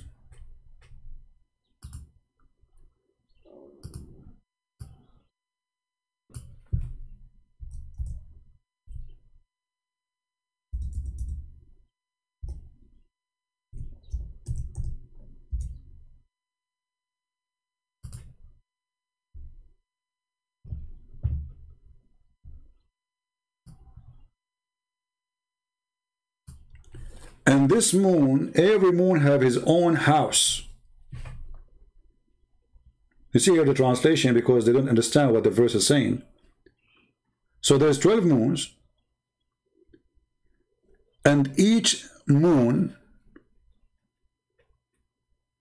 have his own palace.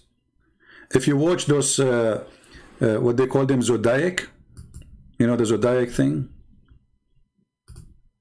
Let me see if I can find them, put them for you in the screen, so you get excited, especially those who believe in those silly stuff.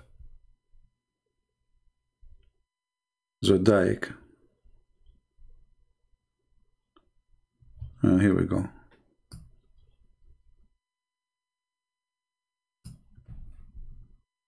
I will put it. Let us see.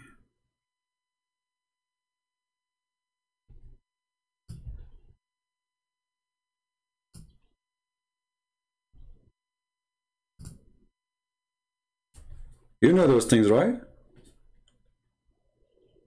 The zodiac. Those they present houses of the moon. And the moon is the one who is in charge of what you will be and what will happen to you. You will be a happy person, a sad person. You will be wealthy, you will be filthy, you will be bad, you will be good, whatever you will be. Muhammad, he took from the old legions everything with no exception, and he adopted.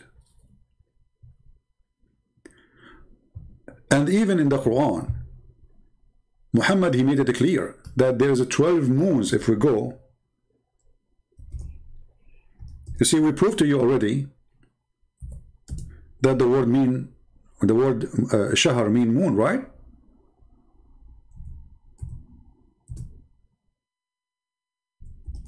We proved to you already the word shahar mean moon. The Quran say clearly the numbers of moons for Allah are 12.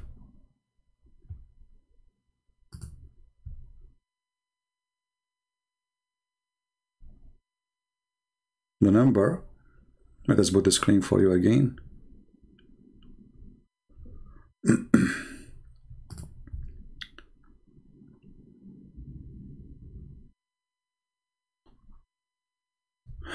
Lord have mercy. See, sharing information, too much information, let us say, is not easy. Some people, they cannot handle it. It's too much. That's why not many people like, to watch my videos. They are long and too much information coming, and it's not relaxing really.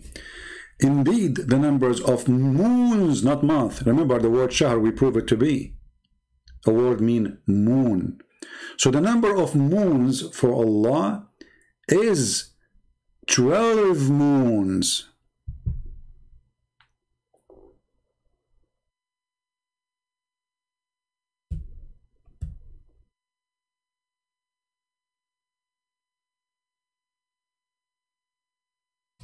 The Arab who decided to fix the problem which they inherited from others, the lunar moon,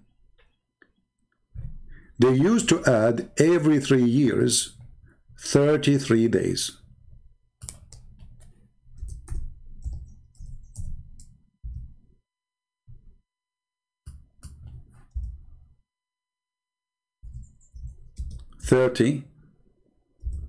Hold on.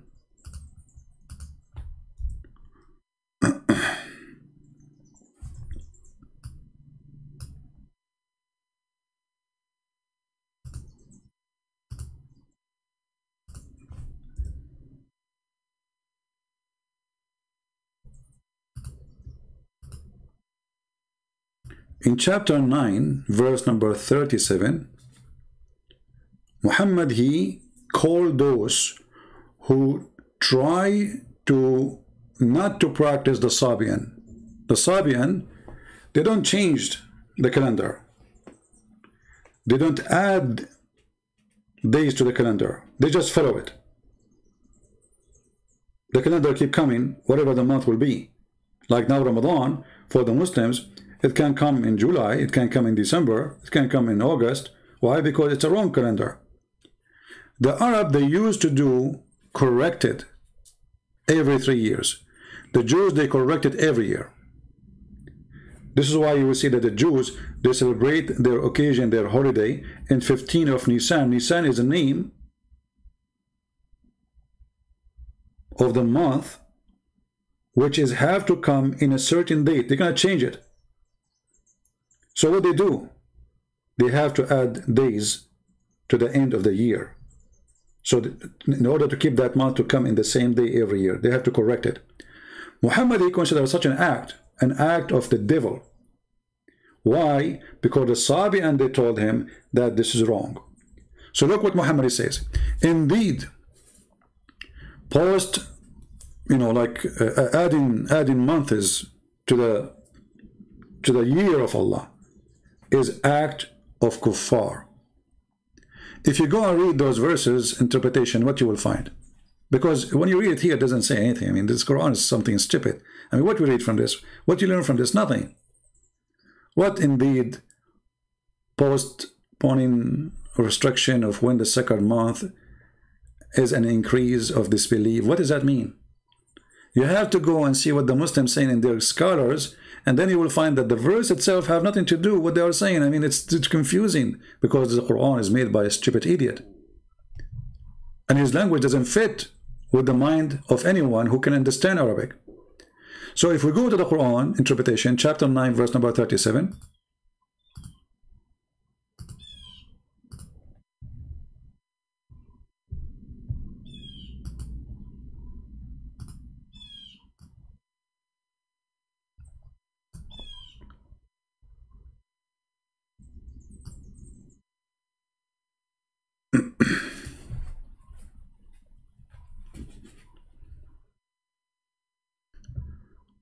You will see here, they are speaking about that the kuffar, they are adding month to the year.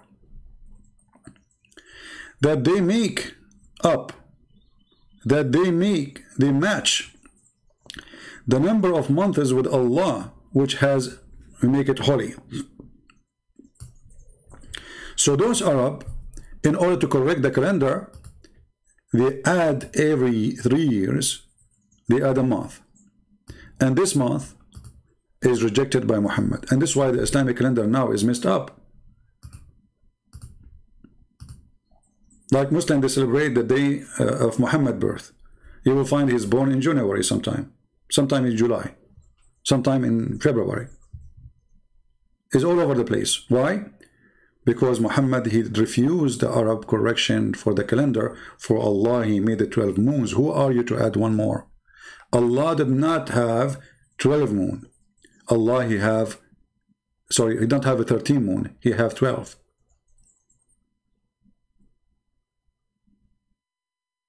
So we have to preserve the 12 moon of Allah. And the one who add a moon to the moon, he is committing evil.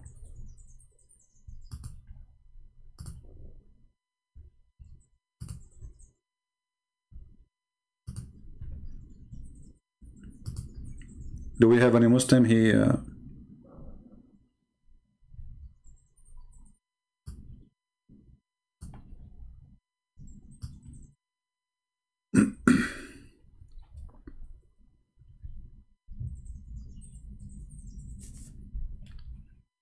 See, they are delaying a month. How they delay that? They add a month because the calendar is wrong. You cannot delay it, but if they don't delay it, the calendar is screwed up. Your Ramadan, it might come in December, and a few years after, it might come in July. Every year, the calendar of Ramadan is different from the year before it. If we go right now and search in Prophet Google, peace upon him.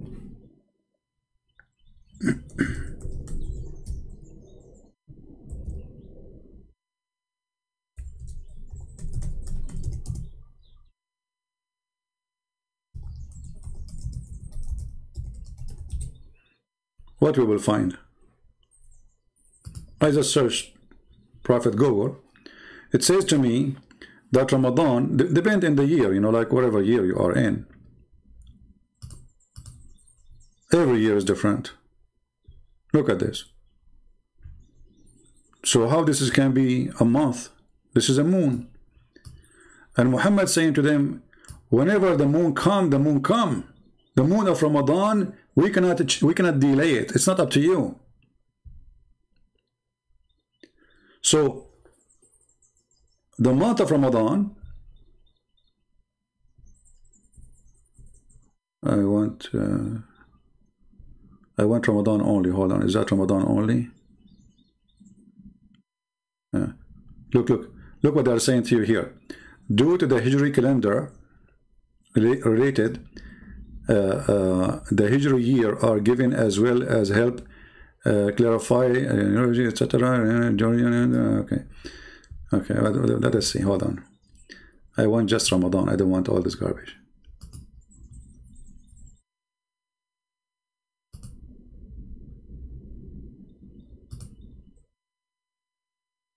Okay. Read and love. The date of the Moon of Ramadan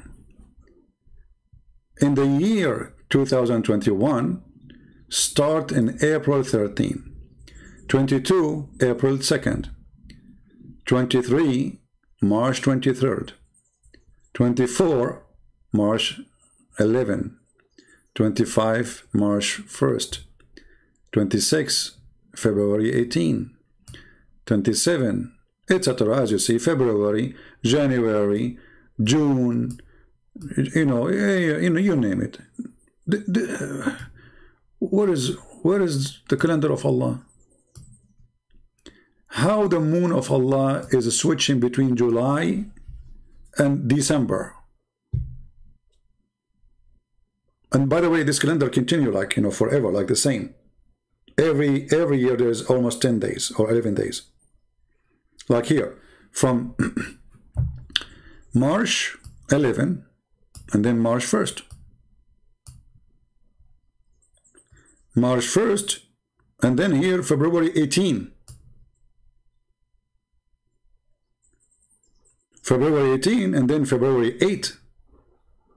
So we take down 10 days in every year to come. And this is why Ramadan keep moving. So the Arab, they used to fix the wrong calendar. But because Muhammad is following the moon god, he cannot play with his God. He is following the Sabian. And actually there's a hadith clearly says that Muhammad was a Sabian man.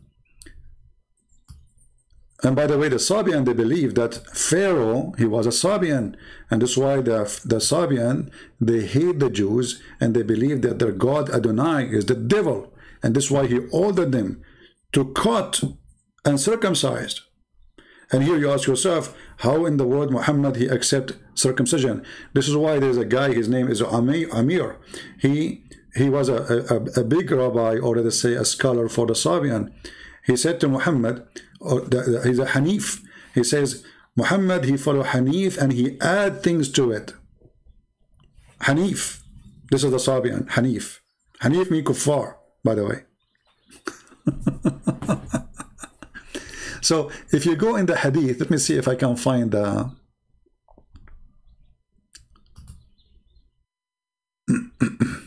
okay, I found it. Let's put it in the screen. Are we taking long? Are you guys tired? Who is tired?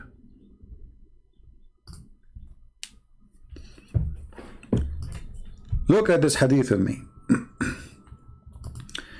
Muhammad, he was with his gang looking for victims as usual, to rape them, steal their money, take their women. So they needed water. So they went, searched for water, and they met a woman who was sitting on her camel between two bags of water. They asked, where we can find water? An old woman, she is getting her water. She replied, I was there, and which means she is pointing her fingers there. This hour yesterday, and my people are behind me. They requested her to accompany them. She asked where? They said to Allah messenger. She said, do you mean the man who is called Sabi'i? Do you see it? What the Muslim, they said yes.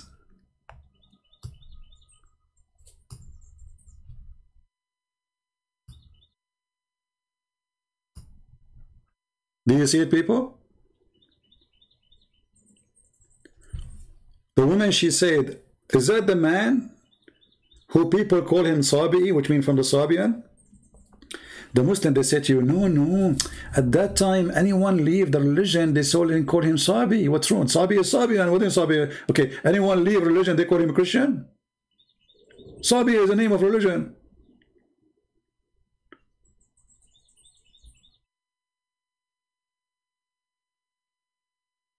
So, is that the one they call him Sabi? They said yes. Actually, you will see in my coming book, I'm working in a book, it's called The Roots of the Quran. I made actually a good part of it, but because this topic is so much complicated, and sometimes you sit and you want to write, and it really gives you a lot of headache, because it's very complicated topic, and you have to get your resource from, it's really crazy. But this is will be a very interesting book, The Roots of the Quran, because we will compare about things where Muhammad is coming, where Muhammad is taking his stories from. And I cannot put all the stories there, otherwise my book will be like 1,000 pages maybe, or 2,000 pages. So I will try to make like a summary of the most important things in Islam. Otherwise, like the same as it in 6 on Allah, if I want to write everything about Islam, speaking about sex, I will not have a space in the biggest library in this earth to write about it, because all of Islam is about sex. So the same here, when we talk about the roots of the Quran, we have to find the source of it. Like there is a book, it's called Kanz Rabba. Kanz Rabba is the book of the Sabian. And you will notice right away, if you open the book of Kanz Rabba, as if you are reading the Quran. Let me see, do this, hold on. Let me open the book.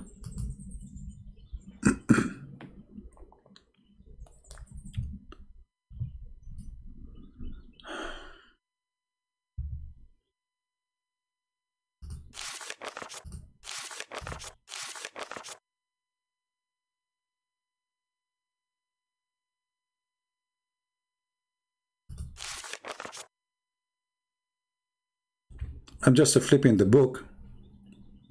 This is the book of the Sabian. It's Quran. It is literally a Quran. And actually here in page number 14, this book have right, Kanz Rabba right, and Kanz Rabba left. It might be confusing for you, but the book is divided to 2 parts. One is called the right, and one is called the left. Here is talking about fasting, etc.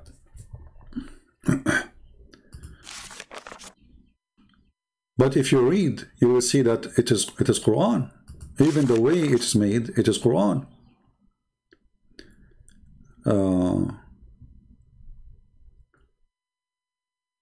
Anyone who speaks Arabic, he can read now, and he will die laughing at Muhammad copying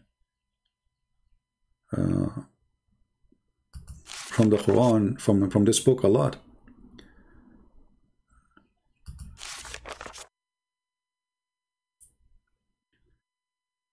And you will notice too that it is the same style of Arab words. And you will see the first page in the book of Kanz Rabba right is Tawheed.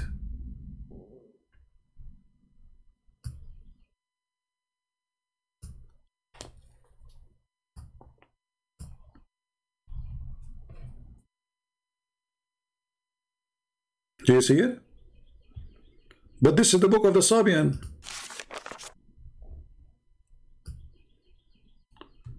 This is Kanz Rabba, right? Okay, how Kanz Rabba right? Speaking about Tawheed.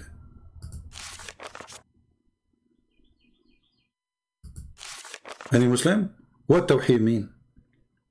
Do those people believe in one God? They worship stars.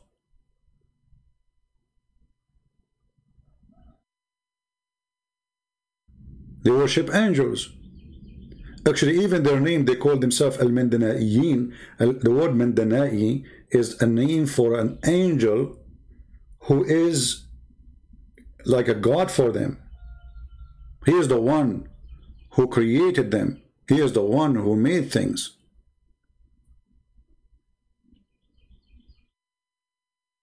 And those people believe that those angels, they have ranks. They are gods, but they have ranks. Higher ranks, lower ranks. There's angels who create. There's angels who cannot create. There's angels who they can forgive. There's angels who cannot forgive. Which means every group of angels, they have a job. And the highest is the one who can create. And the one who can create is in total agreement with Allah.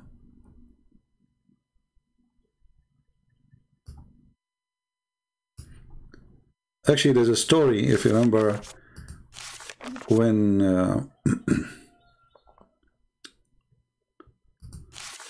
Allah ordered Adam to bow down, the angels to bow down to Adam.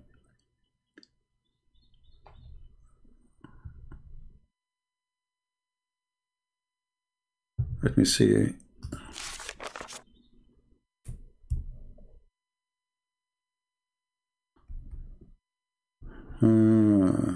Let us see. Anyway, this is a different topic, but you will see, like, I mean, how much Muhammad is copying from this book. This book, when I'm done with it, is going to be very interesting, but it's taking too much time. I'm working on this book almost now for, I think 3 years. You know? But I will finish it for sure. I'm not able to sit every day and write in it, but I think soon I will start, like, taking some time off from YouTube and those things so I can write. Anyway, do we have any Muslim have an objection for what we said? Anyone can prove us wrong? Anyone?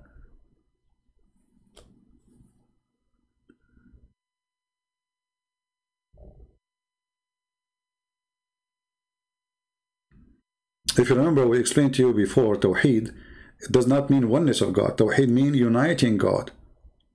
Like if you type right now, if I go to Google Translation, let us do this in front of your eyes.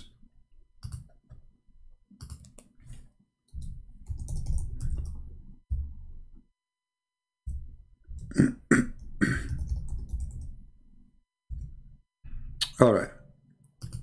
I will type the word Tawheed in front of you.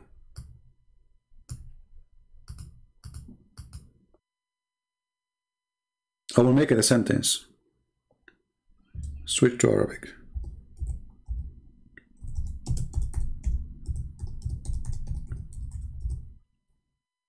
Okay, choose Arabic. Do you see? I just typed the Tawheed al-Dawah al-Arabiya. Do you see it? This is Tawheed. I will play the sound for you too, so you can see. I type the word Tawheed. You will hear it in Arabic. It says Tawheed. Let us put it in Arabic. Let us turn the speaker on. توحيد الدول العربية. You see it? توحيد الدول العربية. Okay, Tawheed mean what? Unification. توحيد الدول العربية. Where is the oneness of God?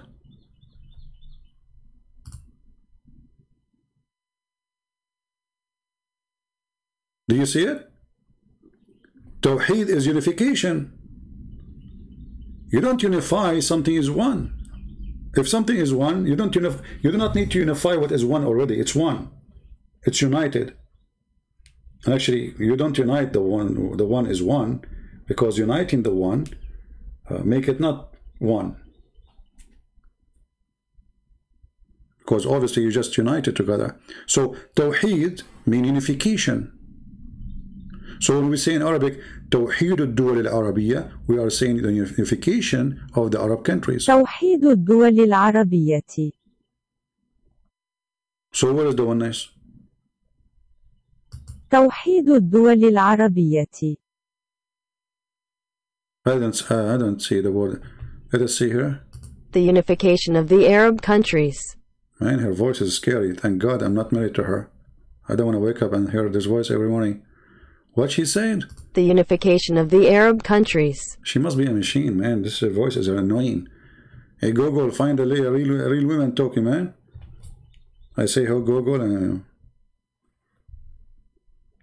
Do we have any Muslim? So they try to fool us and they say, we believe in the oneness of God, but you don't.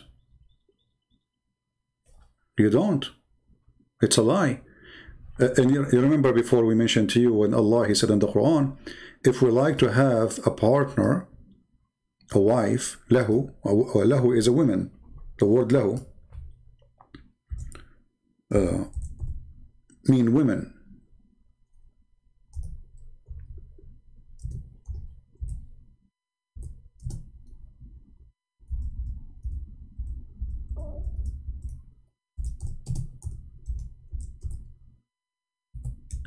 So the Quran says, if Allah would like, if He didn't say I, if we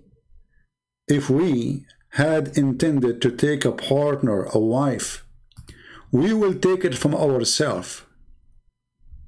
Okay, Allah want to take a wife from ourselves. If Allah is one, who is ourself? Who he will marry from? And look at the funny translation that says our presence. But it doesn't say that. You change the translator, you will find the Quran changed, totally changed. This is big tab. Let us go to different idiot. Look what happened. We just changed the translator, we did not change the book. Had we intended to take a pastime, i.e. wife or a son, he need to take a wife in order to have a son, we could surely have taken it from us. Okay, how Allah is one and he would like to take a wife from us?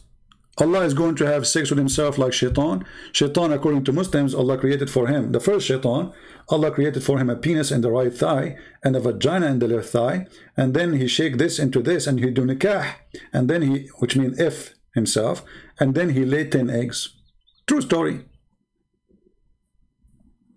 So when they say to you, we believe in the oneness of God, the Muslim, they believe in Tawheed, not in the oneness. Muhammad, he unite between gods, Allah and Akbar. Allah, Al-Lah, Al-Lah, God Lah, the moon god, and Akbar, the sun god. Now somebody like an idiot like James White, he said to you, no, when somebody says to you the Muslim worship the moon god, this is not true. The Quran says don't worship the moon, you idiot. The moon god is not the moon. You are a certified donkey. This is why it says Allah, he had the 12 moons. He is the God of the moons. Donkey.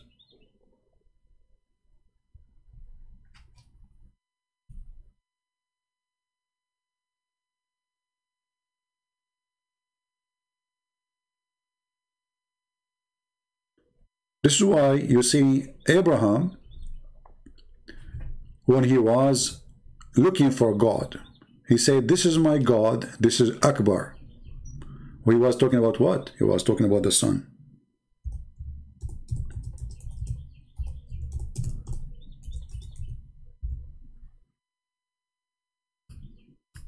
Chapter 6, verse number 78.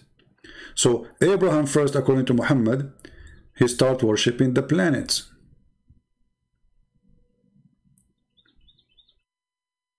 Stars. He saw a planet, we don't know which one. Muhammad did not say here in the Quran. He said, this is my God. And then when this planet or star disappear, he said, I don't like the one who disappeared. And here the story is very funny, very stupid. Why? Because now we are assuming that Abraham was blind all his life, and the first time he opened his eyes, it was night. And this is the first time he noticed that this star would disappear. You see how stupid the story? Like he did not notice before that the star disappear. And do the star disappear anyway? This is God talking, supposedly not. And by the way, when the Muslims, they say to you the Quran, nobody can make Quran. Don't they say that? People, don't the Muslims, they say to you, no one can make Quran?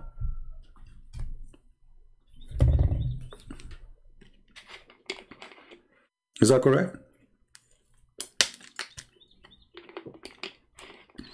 I just said Allahu Akbar. Allah is the name of the moon god. Akbar is the moon god, is the sun god. This is why here, if you go down, it says, when he saw the moon rising up, he said, this is my Lord, but it said, so unless my Lord guide me, I shall not surely be among the erring people. So he was worshipping the moon, not the moon god, you know. But then he saw the sun, and he called the sun Akbar.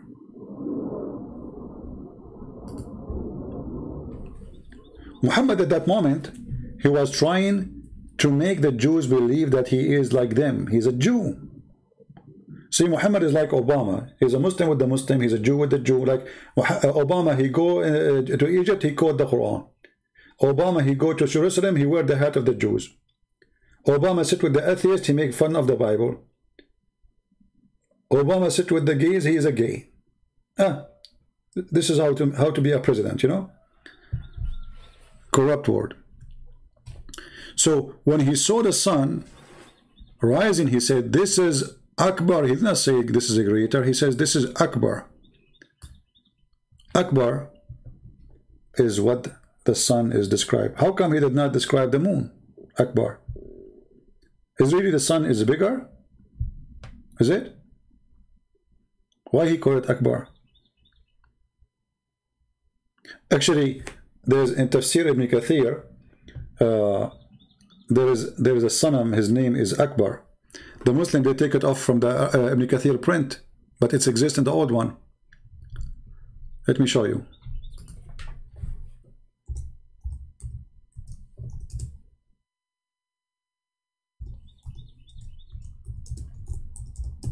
Like in the other day, I went to search for it.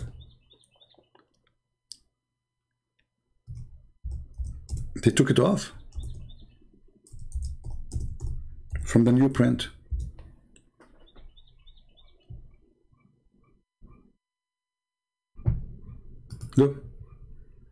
Look at the corruption. Look at this religion. This is the book of Ibn Kathir, and this is the older copies. كانوا يعبدون أصناما فصنم يقال له. Here, this one, sorry, this one is about Samad. Don't you, the Muslims, they say Allahu Samad? Don't the Muslims, they say Samad? Allah is a Samad? قل هو الله أحد, Allahu Samad. That is taken from other religion, from the Sabian. So there is a statues, ancient statues, exist in the Arabian Peninsulas, exist everywhere, and there is one exist next to the Kaaba or inside the Kaaba. وغيره أنهم كانوا يعبدون أصناما فصنم يقال له صمد. And the other one called Samud. There's Samad and there's Samud. They took it off.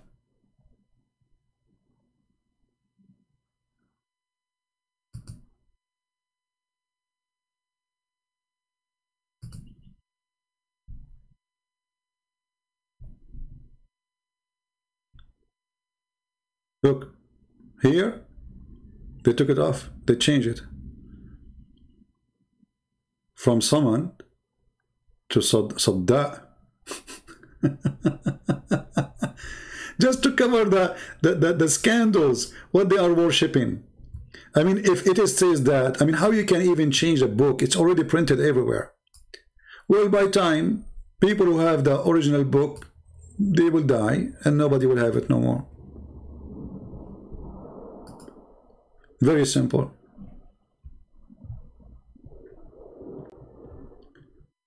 Do we have any Muslim want to say anything?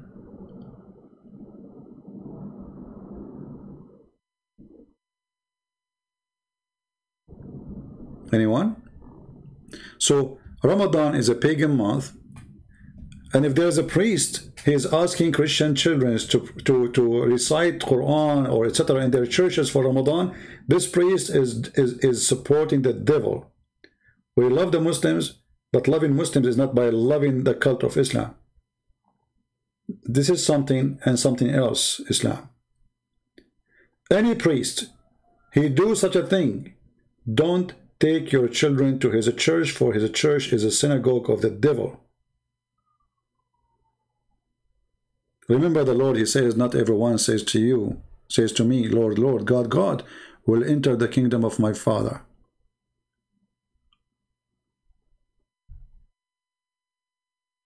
There's many liars of them.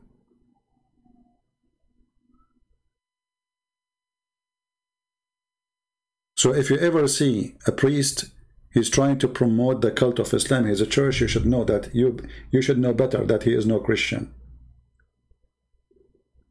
Do you agree? Never trust a priest, by the way. And never trust me even. Trust God. Who am I? All of us, we are sinners. So anyone he bring you teaching other than what is in the scriptures is not to follow, period. We don't follow a man. We don't follow a priest. We don't follow a bishop. We don't follow the Pope. We don't follow Protestant. We don't follow Orthodox. We don't follow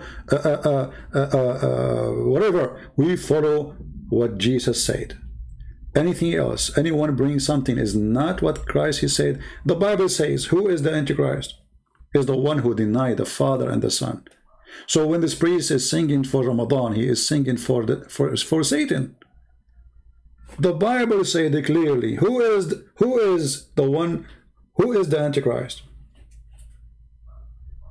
You do not need to be a genius. If you see such a someone he called himself a priest, ask him like, who is the one who is Antichrist in the Bible, according to the Bible? Let us see what he will say.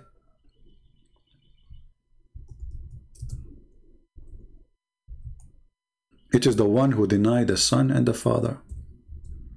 Don't Islam deny both? Islam don't believe that we have a father, and Islam does not believe that God have a son. So when somebody claims to be a priest, he is teaching according to who?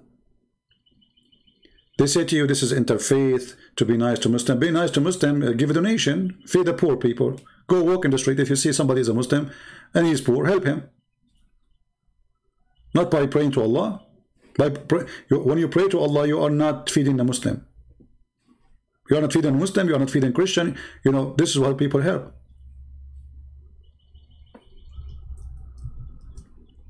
Those people are evil. Hypocrites. Taqiyya. You know, there's many, they practice taqiyya every day.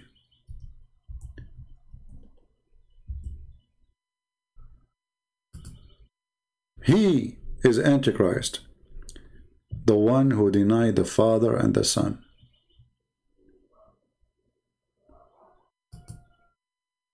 So Muhammad in the Quran labeled as he who deny, and he is the liar. And not only, you know, when the Bible says who is the liar, and then the Bible says he who denied that Jesus is the Christ, and he is Antichrist who denies the Father and the Son. So Muhammad, he have two description in the same time. He is Antichrist and he is a liar.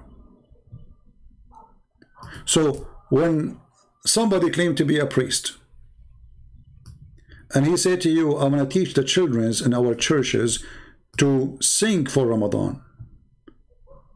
What is Ramadan? A month brought or celebration ritual by the man who killed people on Ramadan. This is the month where Muhammad slaughtered the Christians. This is actually the last war they have against Israel. It was the war of Ramadan. Ramadan is not the month of peace. Muslim, they say to you, oh, in Ramadan we don't have war. Most of the wars Muhammad did and Muslim did, it was in Ramadan. But who is the liar? It is the one who denied the Father. It is the one who denied Christ. How do you deny Christ? Or Muhammad, he says that Jesus is the Christ. No, actually, he gave him a different name. He said that Isa is the Christ. We don't know what Isa. But let us say, for the sake of argument, Muhammad is stupid and he thought this name is correct. Still, he don't believe. And he teach his followers to kill those who believe that Jesus is a son of the Father. And this is why he is an Antichrist. He's a liar. He's a false prophet. He have a false prophecy. All the prophecies of Muhammad are false. And I change any Muslim right now. If any one of them, he can show me one prophecy is not false. After all those hours I am live on air, I'm willing to open my paltalk for you. If you have the guts to show me one prophecy Muhammad said is not a fraud. Just one. They don't dare. But if you are a guy who is a blonde with blue eyes, the Muslims will be lined up to prove you wrong. But in my case, nobody show up.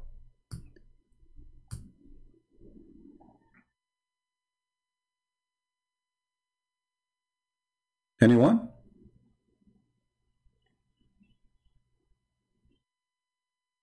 So my friends, anyone he call himself a priest and he bring a good image of Islam to your children, this guy is more dangerous than the devil himself. Take your children away from him. This is the only thing you can do. Let his church go empty and warn people about this liar. Show them this verse. Who is the Antichrist? This is the Bible. This is not the priest. The Bible says the one who denied the Father, the Son. That's it. We do not need to debate. We do not need to argue. We do not need to be scholars. So if you see such a people like this promoting the cult of Muhammad, those are false priests. Those, they will go to hell. Don't let them go to hell and take your children with you.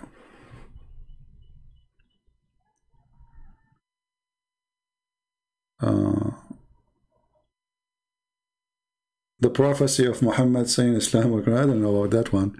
If it's going to be true or not, we will see. Any Muslim?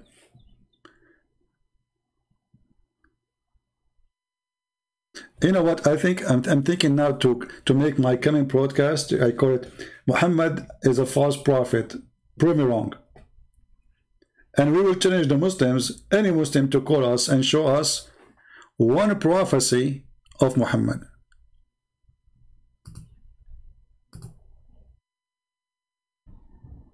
Now it's time to go, and I want to say thank you guys for being here.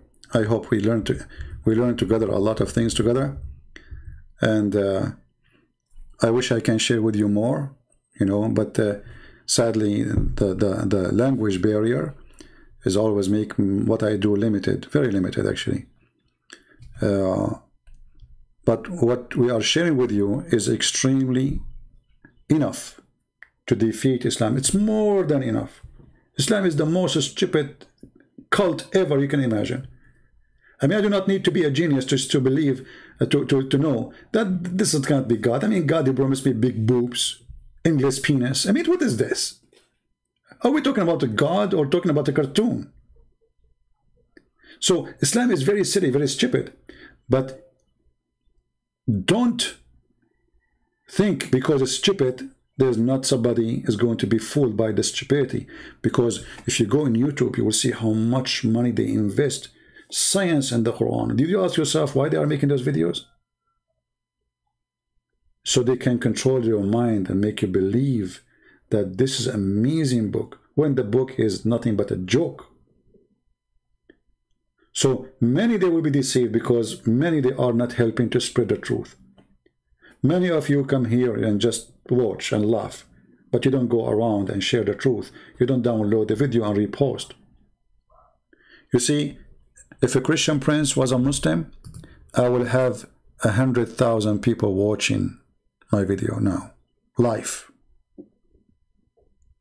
I don't want to compare myself to the idiot Zakir Naik, but look how many they watch him, and look how many they watch me. Why? Because a Christian, they don't support really. They like to watch, sadly. If I open my email, I will find every day 80, 100, 200, I don't know. Can you answer this guy? Can you refute this guy? Did you see this video? As if there's no Christian in this earth except me. Did you ask yourself why you don't do it yourself? Why only me? I am the only Christian left. So they wanna, oh, you are the one who is so good in it, but you can't do your part. I cannot do everything. And the funny, the Muslim, they think I have an army behind me. They think I have assistants, I have secretary. Hey, secretary, can you bring me some water? Water come. Look how fast my secretary is. I have Khadija here. Thank you, secretary. Yeah. So, do your part. Don't be a person who watch. One day the Lord, he will ask you what you did, where you been. He did what you did. He did. Yeah, he did. What about you?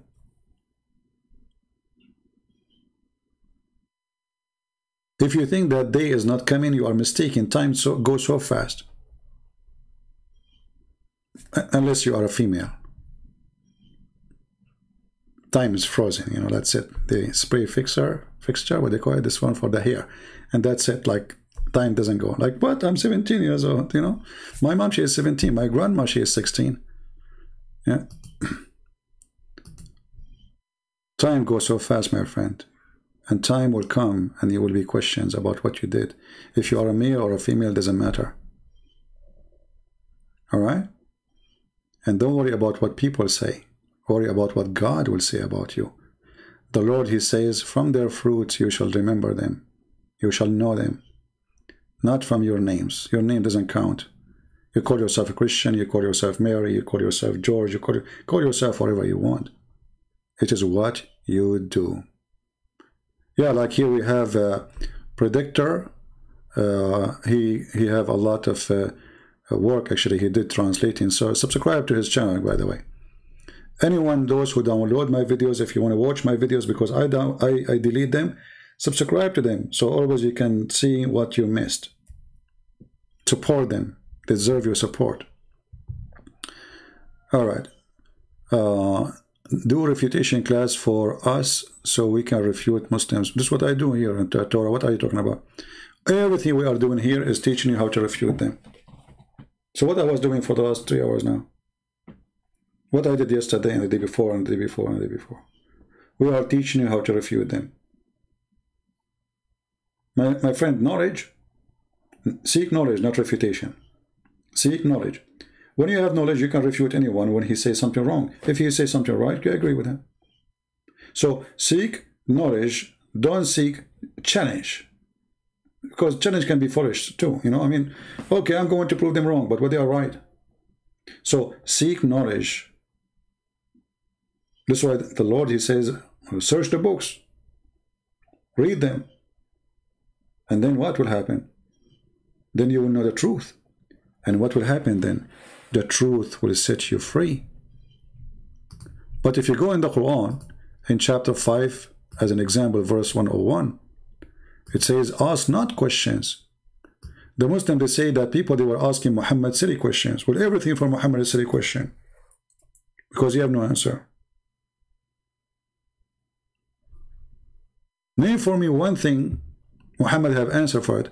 Even when the people, they ask him about the spirit, which is extremely important question, what Muhammad, he says, only Allah knows.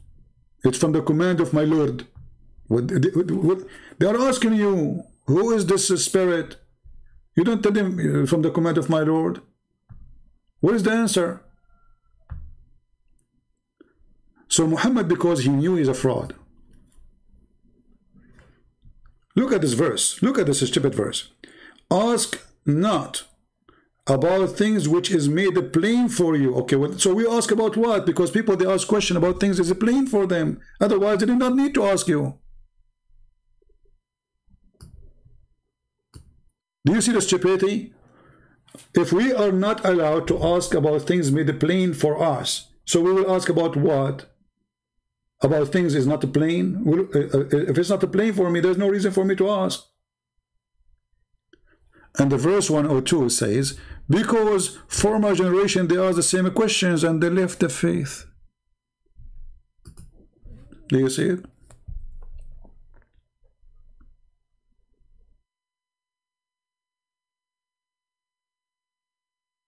So with Jesus is the opposite. He wants you to read the books. He wants you to learn. Educate yourself. He don't want a fool follower. A fool, there's two kinds of fool, by the way. There's a fool by choice, which means he decided not to learn. And there's a fool who learned, but he decided to be a fool still. And I will explain that to you. You will see a guy supposed to have a PhD, and he's a Muslim. And then he want to believe, this is it, that Zakir Naik is a doctor, right? Don't they say that Zakir Naik is a doctor? Okay. If we ask Zakir Naik, let me find Zakir Naik, hold on. We miss him. Don't you guys miss him? I was going to leave an hour ago. I hate you people. I know many of you now getting excited. We want to have fun. Zakir Naik is coming. Like, hey, Zakir Naik. What a joker. I mean, if this is their scholar, so who is the idiot?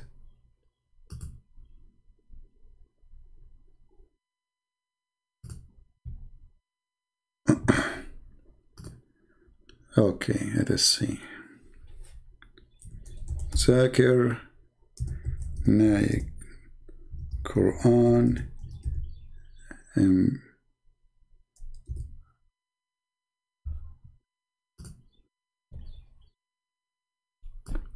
okay, look at this. Are you ready?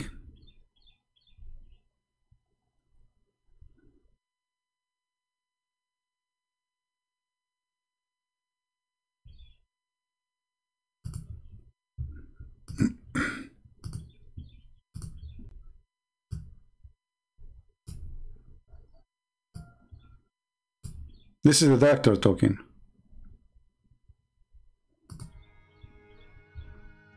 Okay, come on. Collected all the data that we could find in the Quran, as well as the Hadith, dealing with embryology.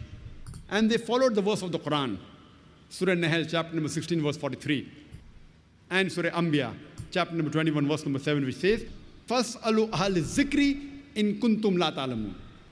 He just killed Muhammad. Is'alu ahla dhikri in kuntum la ta'lamun. So ask the Christians and the Jews. The verse saying, ask the Christians and the Jews, if you do not know. If you don't know, if you are in doubt, ask the person who's knowledgeable. So no, it doesn't say the person who is knowledgeable, you idiot. Ahlul dhikr, the people who have a book. You don't even know how to translate his Quran. The Arab students, they collected the verse of the Quran and the Hadith dealing with embryology and translated it into English and presented it to Professor Keith Moore, that was about 30 years back. Yeah, well, this guy, he made himself, he made a book saying the Arab, they were great in science, except Islamic scientists, they were not good when it's come to embryology. And he quoted the Quran, the same one, the same person, they keep quoting his name. And I gave you the link for him. Who have it? Do you admin have the link for this Moore, Dr. Moore? Post it. This guy, he himself, he made fun of the Quran. And the Muslims, they keep quoting him. They invited him for a conference in Saudi Arabia. He got a big check. So he said, yeah, it says like something, but in his book, this guy, he made fun of the Quran.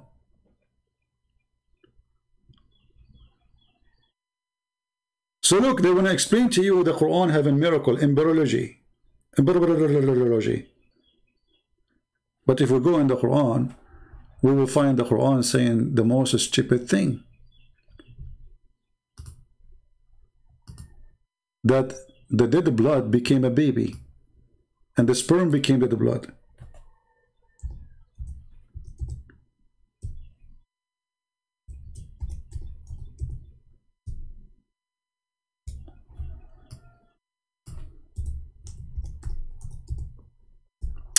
I hate my keyboard. There's something wrong with it.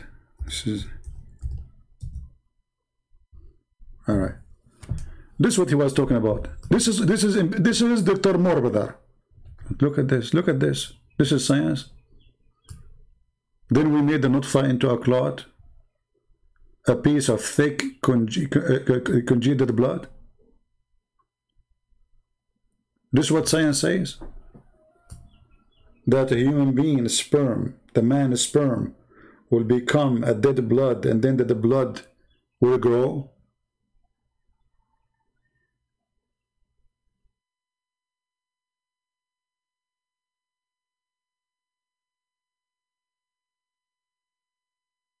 Any Muslim agree with this?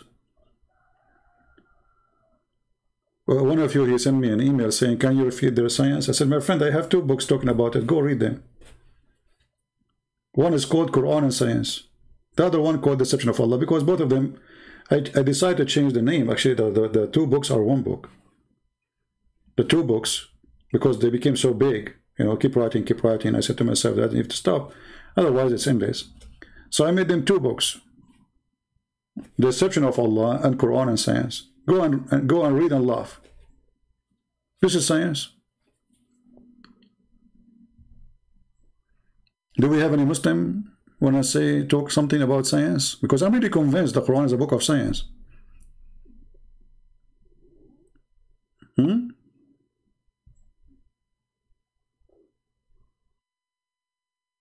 Anyone? And Muhammad is the first one who come to a conclusion that if you have orgasm first, the baby will look a male and will look like you. And then the Muslim in their in translation, they say, oh, the Prophet was talking about the chromosome. The Prophet was talking about the chromosome, but he's saying it is thick and white, talking about the sperm, not the chromosome. And he says the one who comes first. Suddenly, the one who comes first became a chromosome. Science. This is why if you look like me, you look so bad, I mean, and you are going to sleep with your wife, and you want to have a baby, well, don't have orgasm first, because then you will look like you. You don't want that to happen to your son, don't you? Do you? So let your wife have orgasm. So like choose a wife, she is good looking, and then never have orgasm first. Never. Otherwise your kids will look like you. You don't want that. Unbelievable. Like, you know, if I get married and I will say, no, you come first. She said, no, you come first. I said, no way, you come first. She said, you come first. I said, no, you don't understand. If I come first, the baby will look like me. I cannot do that. Stop, you are torturing me. Wisdom of the Prophet.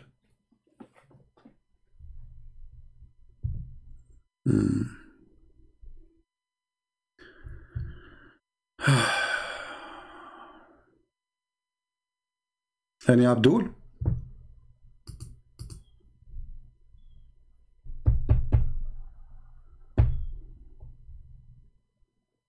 And by the way, one of the most amazing thing about the sexual intercourse in Islam is when you go to the bedroom with your wife, you have to make a prayer. Like now, your wife, she is taken to take off her clothes, and she is waiting to His Majesty. She is excited, and now we start to you have to pray to Allah to protect your penis. Otherwise, Shaitan, he will round himself around your penis, and he will be doing your wife with you, and then the son is not going to be your son or brother. A'udhu billah. That's science. I mean, who can deny that?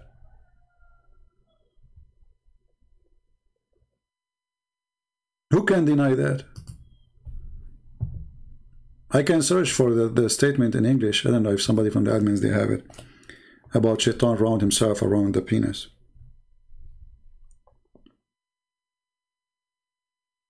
I remember once there was a Muslim, he came to a chat room in a program called Paltak, the one I use for Muslims to call me now. So this guy, each time he come to the mic and he say, you Christians are sons of Shaitan. Anyway, so once the admin, I was there, I used to sit like I'm working my book, and you know, I just for fun, I'm listening. So the admin in the chat room, he said to me, can you just take the mic and say something to him? I said, say what? He said, I don't know. I mean, this guy, he do the same. Each time he come, he say the same to us. I know you are going to come with something. I don't know what it is, but you will make him not to say that forever. So I took the microphone. I said to him, so Abdul, are you saying that the one who is not a Muslim, Shaitan sleep with his wife and his sons will be sons of Shaitan? He said, yes. This is hadith. The Prophet says so. And then I said to him, are you sure that this hadith is authentic? He said, yes, it's authentic. I said, are you sure it's authentic? He said, yes, I told you it's authentic. I said, again, third time. You have to say it 3 times like Muhammad.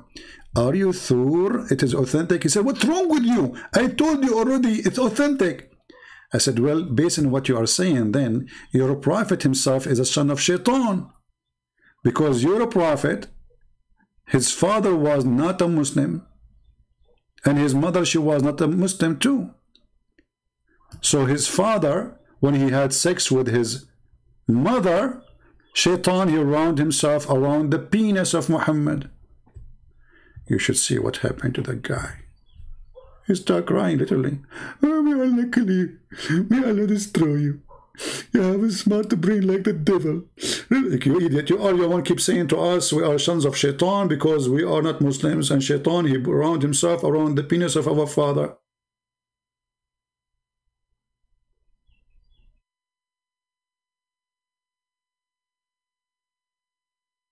You said that.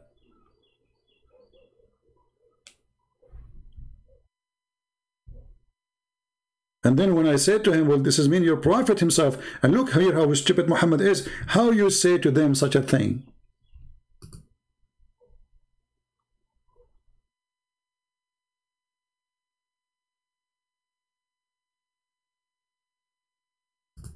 How Muhammad he say even that to them? Don't he knew that Muhammad forgot that he himself, his father wasn't a Muslim? Look, this is their book. The admin, he posted the link for this. You can open it and you can save it. Look what it says here. Narrated by Mujahid, if a man has intercourse and does not mention the name of Allah, look, now you are holding, excuse my language, your private part, and now you have to mention the name of Allah. I mean, there's a connection if you think about it. Okay. Is the text clear? Let me zoom more. Most of you are old like me and you don't have good vision. Except women, for sure. They are all young here. You know, I'm just talking about men. Excuse me. Forgive me, please. Yeah. So, the fifth view is Mujahid. He said, if a man has intercourse and he does not mention the name of Allah, the jinn, which means the shaitan, he warp himself around his penis and has intercourse along with him.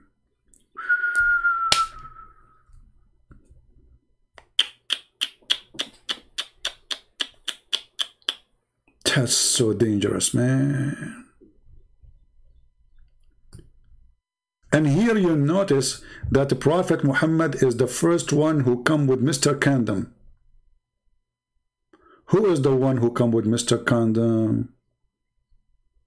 Prophet Muhammad. Take it or leave it.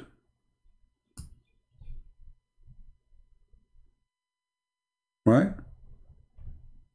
I mean, we have to be honest here. Look at this. Look, let me take a selfie for it.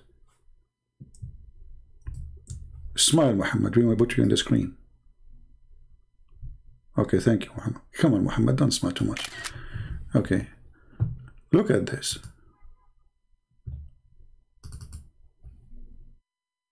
Isn't this is amazing knowledge? How Muhammad, who is not a doctor, he knew this. Let us face it together.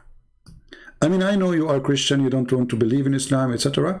But how the Prophet, he was able to accomplish such a knowledge beyond our vision? Because you cannot see the shaitan rounding himself around your penis. So, shaitan is a condom. He is. I mean, it's in front of you. He round himself around. So why people, they have sexual diseases if shaitan always is rounding himself? Shaitan should have the disease, not him. Because he will go rounding himself.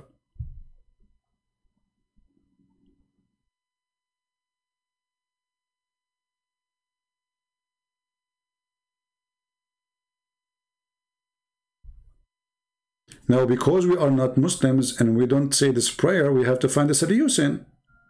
So what is the solution for this? Is a problem now. So shaitan don't round. I think you have to cover it by oil, so it's going to be slippery. So if shaitan tried to hold himself on it, like he slipped like zip.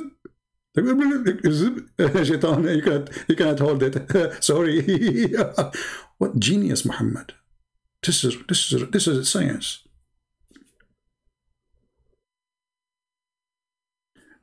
Just to show you another science of Muhammad, just a little more, you know. You do not need too much science, because too much science will kill you. You know you know the thing. You know what I'm saying? You know the thing, huh?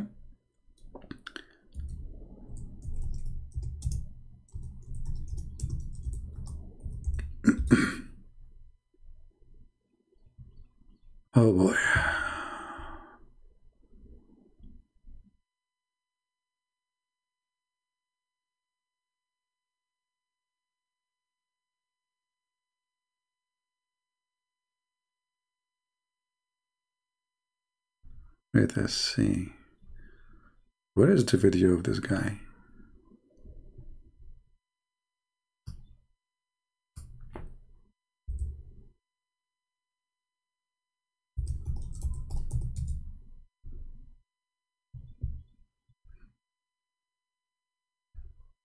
Each time I look for something, I find I find my videos, not the video of the guy who I'm looking for. Ah, here we go.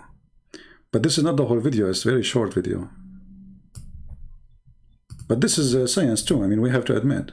Hadith of Tirmidhi it says, yeah, when you give the adhan, the shaitan, he not only runs, but the hadith says, lahu durat. You know what durat is? Durat is, he runs, and as he's running, yeah, his fart comes out. Lahu durat. I'm not making this the hadith. And listen to the hadith, like you first, you know what the deen is about. The deen is about getting the shaitan away from you. So you know, you go into the toilet, you know, Bismillahi Allahumma inni a'udhu bika min al-khubuthi wal khaba'ith. Now you are going, excuse my language, you are going to do literally shit. Literally. I say the word as it is. And now you have to say Allah. I mean, now you have to remember Allah. And now you have to pray to Allah. Why? What is the occasion? It's a shit time. Excuse my language. I know some people, they will say you should not talk like this. I don't care what people say. Deliver it as it is. Not the shit, I mean the word.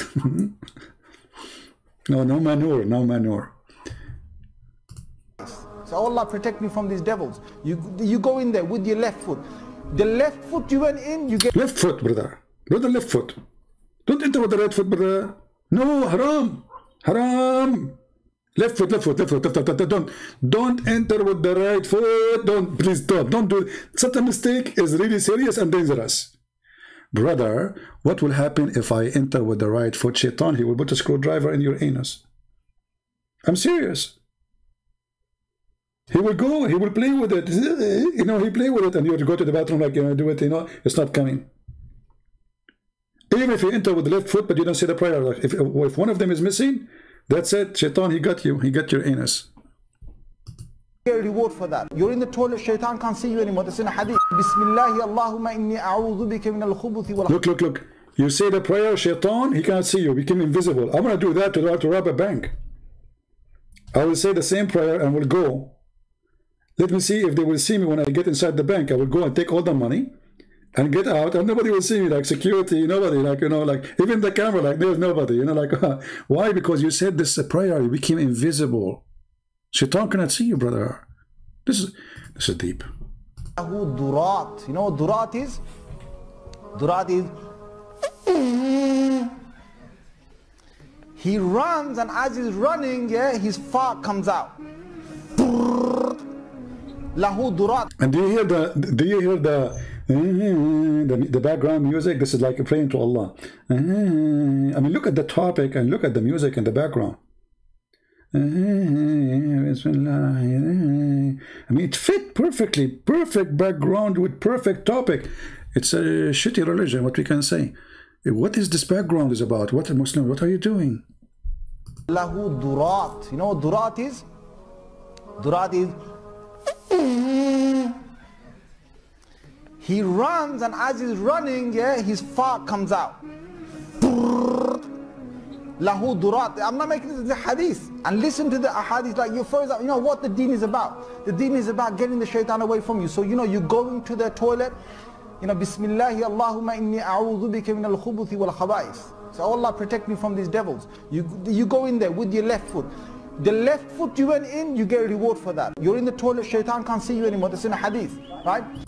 Guys, I have to go to the bathroom. I want to try something. Because honestly, like all of us, we have to say the truth. We suffer when we go. Because none of us say this prayer. None of us, we say this prayer. We have to be honest. Come on. How many of you suffer every day? All of you must be, you know. Hindus, Buddhas, atheists, all of you. You go to the bathroom, shaitan, he play with your anus. If we take a photocopy of your anus, only Allah knows what we will find there. Screwdriver, screws, maybe a spoon, a fork, a chair. I mean, whatever shaitan he used for his living room.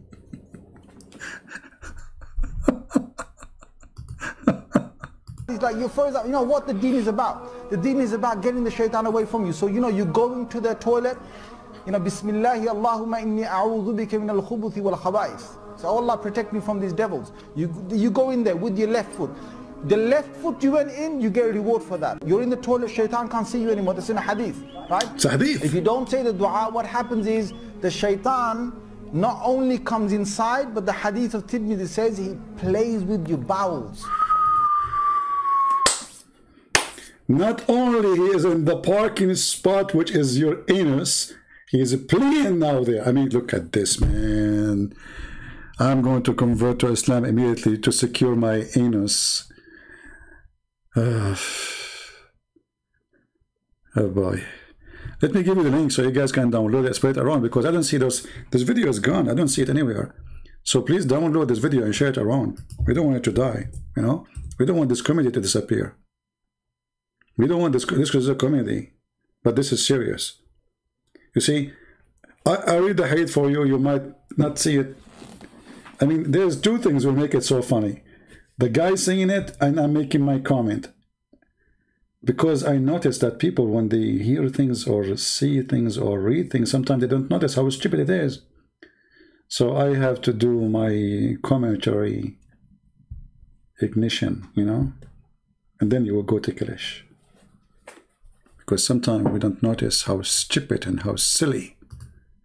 The hadith says, when he said the hadith says, this means the Prophet said, not me, don't laugh. The hadith says. Like, he's not the donkey saying that, it's that of donkey. The hadith says, so don't put it on me, put it on the Prophet. The Prophet said, take it serious. So Allah protect me from these devils. You go in there with your left foot. The left foot you went in, you get a reward for that. You're in the toilet, shaitan can't see you anymore. That's in a hadith, right? If you don't say the dua, what happens is the shaitan not only comes inside, but the hadith of Tirmidhi says he plays with your bowels. He plays with your bowels. So you're inside there, you're thinking you're going to be out there in 5 minutes. He's taking you 20 minutes and you're still not halfway there. You know why? Because shaitan is going, ooh, la la. And the Muslims are laughing, you believe it? They are laughing at the stupidity of their God.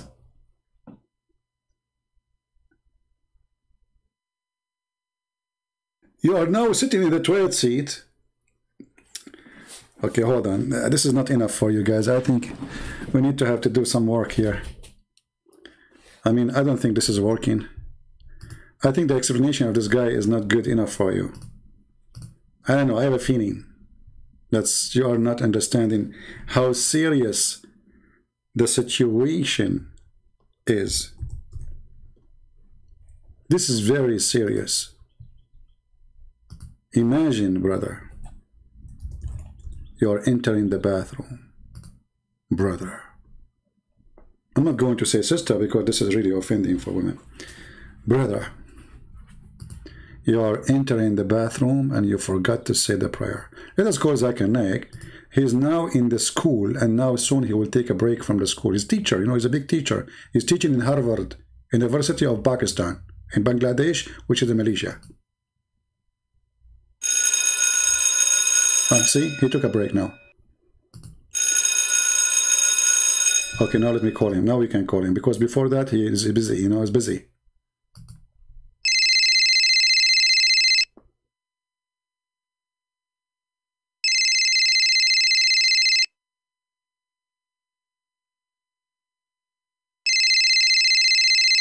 He always answers in the third.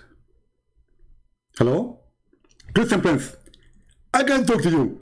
First, I was speaking for many hours. Secondly, you are stupid. Hey, Zakir Naik, hold on. You are the smart, and that's why we are calling you. Like, we have to admit.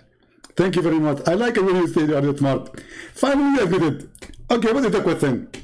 Zakir, you know, there's a hadith says that when you go in the bathroom, if you don't say a certain prayer, you have to enter with your left foot. And if you don't do that and make the prayer, Allahumma jannibna wa jannib ash-shaytana ma razaqtana, shaitan, he will play with your anus. Is that true? Christian Prince, there is a scientist. His name is, the Chinese name is very hard for you to pronounce, but I'm going to help you. His name is Honda Toyota. It's very well known. and he's the one who discovered this. That if you enter the bathroom and you don't do the salat, they blow on your baby. Zakir Naik, I think the last part was in Urdu. I'm not sure really what you said. I'm saying, the scientist, his name is Honda Suzuki. Zakir Naik, you said first Suzuki Honda. Now his name became Honda Suzuki. Great simple. It doesn't matter. Because simply the Japanese last name and first name always are mixed. And it depends how you flip him. So Mr. Suzuki Honda Toyota, he said that if you go to the bathroom and you don't get the prayer, Satan, he play with your anus. Okay, but what is the proof? I'm going to play to you. He installed a very high sensitive cameras. He installed where? What? Cameras? Exactly. And they make that interfering. What? Interfering. You mean like X-ray and... Exactly. By the way, Christian, I noticed after watching my video, your knowledge is increasing. And even your English is improving. Okay, Zakir, thank you, Zakir Naik. I feel like I'm crying now. No problem. Keep watching. And then he put the camera. And he put somebody, he entered a bathroom. He brought one Muslim and one he's not a Muslim. And he noticed that the one who is not Muslim, his anus is having suffering from some kind of explosion and some kind of irritation. Some what? Irritation. Oh, irritation. What do you think causing the irritation? It's Satan. Satan is playing with his anus. And the Muslim, his anus was 100% cool and happy. While the non-believer brother was his anus suffering. And he was so much in pain. And actually, we noticed after some time that the blood is coming. Blood? Exactly. Zakir Naik, have you ever suffered from such a thing? Christian Prince, behave yourself. I always say the prayer, and I said that, Alhamdulillah, Allah, he broke my anus. Okay, well, I don't know, Zakir Naik. I go to the bathroom fine, nothing happening. Christian Prince, you think it's not happening, but the fact it's happening. If we get you those cameras, I assure you that you will see the difference. Oh, so there's only the camera, but the hadith says he push it up and he go inside and you will stay there forever. What I know, right? Christian Prince, to be or not to be is the question. And this is a statement said by a Muslim. His name is Sheikh Isper. What? To be or not to be is the question. Okay. And this is a statement made by a Muslim Sheikh. His name is Sheikh Isper. His name is Sheikh Isper. Shakespeare, you mean? He was a Muslim? Exactly. And he is one of those who witnessed for the scenario. Because his wife, he was a Muslim. And he was a Muslim. When his wife goes to the bathroom, he stayed there for 10 hours. And he was upset from her. That's why he divorced her. And then he married second woman.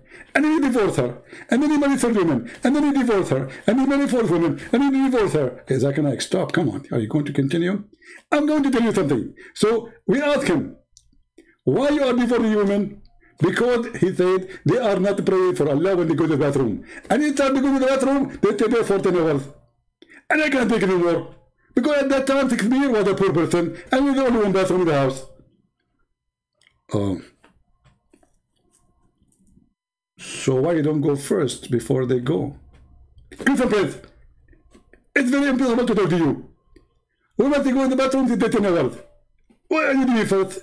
You cannot control it. Okay. I mean, you get the point there. If she's staying there for 10 hours doing poo-poo. Exactly. I mean, 10 hours. Not 16 hours. Christian Prince, I think you're making fun of me. And you know, you're fully on your debate. And this is proven scientifically. And thank you very much for calling me and don't call me again. Thank you. Bye-bye.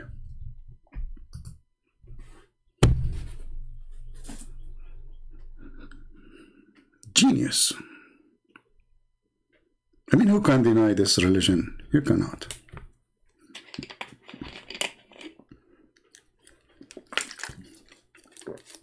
And then they make videos for you about Quran and science. And the prophet of science.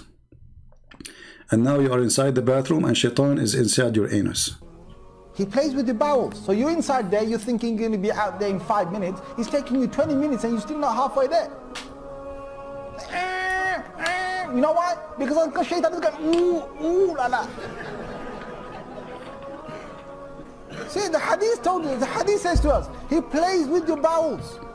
Yal'abu, yal'abu. He plays with your bowels. That's hadith it. of Tirmidhi shed. It says. Shade. Did he say shade? Hadith al-Tirmidhi shade? Shade. Anyway, what a shitty topic. I want to say, guys, thank you very much for being here. I think it's time for me to go. I hope we have a good time together. Remember, we are not here just, you know, I mean, yes, we have a good time, we laugh, but this is a very serious topic, and they are trying to deceive your children.